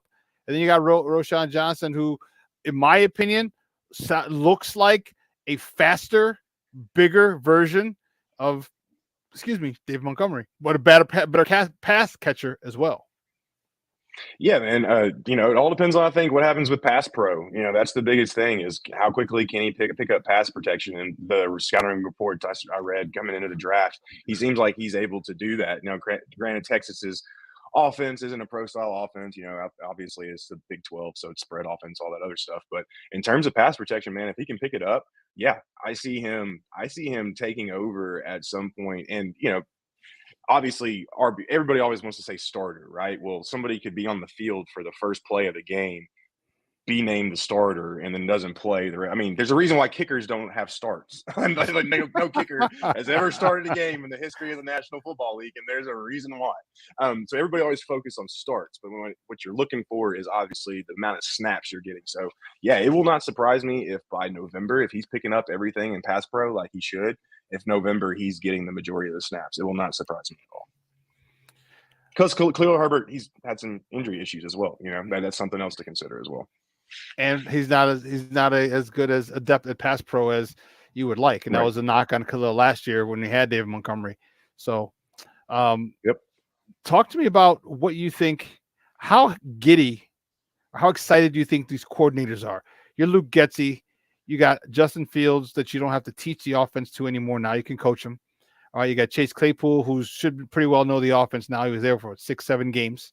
You got Darnell Mooney, who understands it now, and since he's been hurt, he probably understands it better because now you're learning it from a different angle, from a coaching kind of perspective. Okay, how giddy do you think? How exciting and creative do you anticipate Luke Getsy being? Because he's got tons of weapons. We didn't even mention Tunyon. We didn't mention the tight ends with Cole Kmet and Tunyon. Nope. How creative do you think this year is going to be for Luke Getsy? I can't wait to see what his red zone packages look like. I mean, just imagine trying to defend this offense down in the red zone. You've got backs in Foreman, Herbert, Rojo that can catch out of the backfield. You've got two guys who can take the middle of the field in Robert Tonyan and Cole Kmet. Cole Kmet can also line up wide outside. I think Robert Tonyan even did that a little bit in Green Bay too. So you could easily come out in 12 personnel. Defense would not have a clue if you're running the ball or passing the ball. And then you've got Claypool and DJ Moore out on the outside. I mean, and then if you want to run 3 wide receiver sets, you've got Darnell. I mean, like, it's just like I said, just try to imagine to cover all the inches of grass or all the blades of grass once you get inside the 20. And yeah, I think that's where you're going to see Luke Getsy really come up with some cool schemes and Justin Fields' mobility. Like, oh yeah, he can run a little bit too. I forgot about that. Just a little bit. So I mean, like, yeah, when you put all this stuff together, man, if you don't see a creative offense from Luke Getsy in 2023, then I think as good as a year he had last year, working, doing what he did with what he had, I think that would be and obviously I'm not trying to project, that would be a red flag. But yeah, I think you're going to see a massively creative offense this year. And again, man, like every Bears fan should be so pumped heading into this year. Like, and that's my objective opinion. Like, there's no subjectivity in that. But yeah, and then on terms of the defensive side of the ball, Alan Williams, his defenses don't tend to be very creative. They rush forward, they drop 7, they'll send some blitzes every now and then. But he did say last week that he does anticipate to blitz a little bit more. I think he did. Maybe I'm getting my press conferences mixed up. I'm pretty sure he said that. Either way, that might have been the Packers. I know y'all are gonna hate me saying that, but either way, I know that they're gonna get a little bit more creative because now they've got better interior rotation on the defensive line with Javon, Zach, everything we just talked about. And then you've got the 3 linebackers, and then you've got a pretty decent looking secondary right now. Obviously, still got to get a lot of things figured out. But when you look at that secondary, especially if Kyler Gordon can really nail down that slot position, which they said they're exclusively playing. Well, not exclusively. They're going to keep him on the outside to keep him fresh from time to time. But the bulk of his snaps are going to come from that slot position. So if he can get that slot position down, then boom, all of a sudden the secondary is looking pretty damn good heading into 2023. Yeah, because I like Tariq Stevenson. They like him too. He's a big physical corner. Love him, man. So now you can keep him, keep Jalen Johnson on the outside. You talk about Kyler Gordon just getting settled in at the slot. Man, he is, and then let's not forget the linebackers. I mean, now you got stud linebackers. You got a guy who can cover deep middle. All right, so the windows, all right, for those deep passes, the windows are going to be a lot tighter. They're going to be a lot tighter when you got a tight end, a linebacker who can run with a tight end. We know about this. We saw Urlacher do it for years. All right, and you're going to have to, if you don't get it in the hole and you overshoot it, well, there you go. Now you got Eddie Jackson. Now you got, whoever else. Jaquan Briscoe will probably be Jaquan, up. Yeah. But I was about to say real quick, just look at what the addition to now. Granted, Eddie still had some ups and downs last year, but before he got hurt, he had 4 picks last year. Like, just look at what the addition of Jaquan Brisker allowed him to, because remember Sean Desai had him playing the box and stuff when Eddie Jackson is definitely a center fielder. So like just that addition, imagine how that's going to improve going into year 2. Like there's a lot to like, man, for sure. Yeah, it's going to be really, really fun, man. I'm super excited. I can't even tell you how fired up I am. Dude, every time I talk Bears with someone on here, the hair on my arm stands up because I just think I think about the excitement. Like I'm telling you, I will be happy as a pig in slop when this guy, all right, checks in as eligible, motions and fucking wham blocks a fucking 3-tech or kicks out a defensive end. All right, because this dude is a sick son of a gun. He's a sick son of a gun, one of those offensive linemen that I love playing behind and running behind. And you get him with a head start to wham block a 3-tech or a nose or a defensive end. Come on, man. And then you got Kari Blasingame leading up the way with Roshan Johnson. Dude, there's no one's going to stop us. Or Kari Blasingame, same thing, but Kari Blasingame leaks out in the back. It leaks out to the flat. And Roshan Johnson picks up. And all of a sudden now you're in. Now you got Kari Blasingame out in the flat for the first down, maybe a house call. So got me fired the hell up, man. Fired up, dude. Hey, I know you got to run. I appreciate your time, Evan, but before you go, do me a favor, let everyone know where they can find you and your work online. Yeah, so the work, A2ZSports.com. We're about to enter our last and final expansion in August, but obviously the Bears are part of it. We're at 23 of 32 teams. And then you can find me on Twitter at Evan_A2Z, and that's TO, not number 2. Cool. My guy, Nomad, is inviting you on his list. Evan is welcome on the Nomad Network at any time. Nomad, just reach out to him. You got him. Yeah. You got his Twitter handle. It's right there at the bottom of the screen, Evan_A2Z. And if you reach out to him, he'll say, "Oh, it's the dude from Shawn's show." Yeah, reach out to him, and like I said, Nomad, he's a good football mind. So, DMs are open, man. Shoot me a DM. They're open.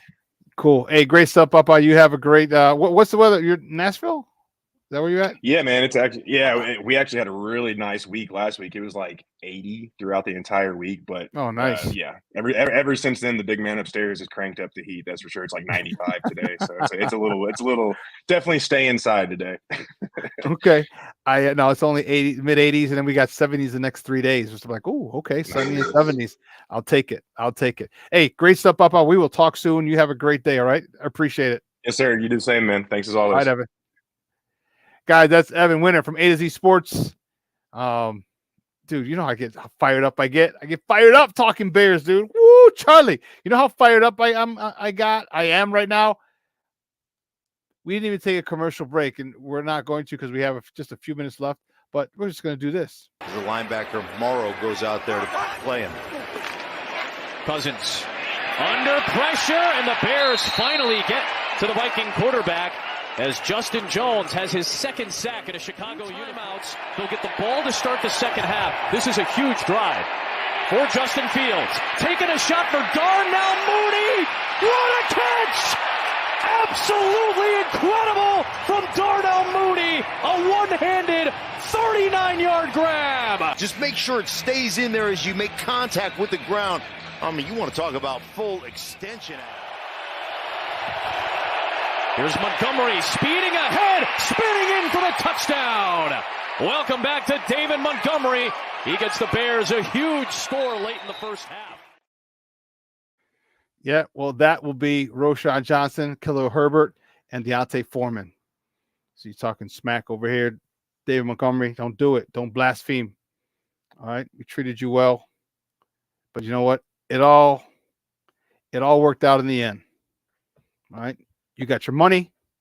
Bears got some running backs. It's going to be fun. I can't even tell you how fired up I am. Listen, can you believe it? 3 hours is come and gone.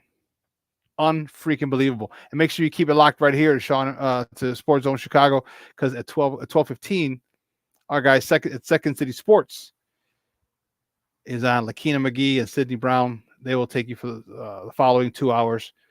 Talking more. They're going to talk NBA playoffs, the NBA finals, I should say. Cubs, Sox. Make sure you tune into those guys. But I want to thank my guests, Brian Sanderloh. Good to have him back. Glad he's settled now. He's working for the Sun-Times, covering both squads of town. Northsiders and the Southsiders. So he'll be in the rotation every couple of weeks, a lot more often. So good to have him back. Then Fred Pfeiffer. Great to talk to Fred, talking NBA Finals. Man, that was good stuff with my man Fred. We'll talk probably next week. Maybe have him on next Wednesday or Friday as the finals are we'll be wrapping up at that particular point. So we'll have him back on again. And then our guy Evan Winter from A to Z Sports, talking Bears. Man, what a great show. Told you it was full. It was a full show. Great. I love shows like this. We just from guest to guest to guest. And it was awesome. Listen, I appreciate the love and the support. So do me a favor. All right. At the end of this 45-hour break, because we'll be back on Wednesday, join us again. Same bat time, same bat channel, 9 a.m. to noon Central Standard Time. I also want to thank my guy Steve Weekly for getting me all those clips. Thank executive producer Elliot Baez, social media guy Clarence Council III, my co-host in absentia Maya Akai. Hopefully we kept you entertained, and it was an enjoyable experience for you. So we'll see you on Wednesday. All right. Enjoy the weather if you're in Chicago or wherever you're at. All right. Even you're across the pond, like my guy Berlissimo. You're in Chicago, you're in Texas, California, wherever you're located. All right. Enjoy the weather if it's pleasant, and spend time with your loved ones, especially if the weather's nice. Do cool stuff with them. All right. Just make sure we never know when it's our time. So just spend time with the people who care about you and who celebrate you, not just tolerate you. All right. So for everyone here at Sports Zone Chicago, guys, I'm your boy, the Superback, Shawn Sierra. I cannot wait to see you guys on Wednesday, because we're going to have more sports conversation. Are my White Sox going to keep it up?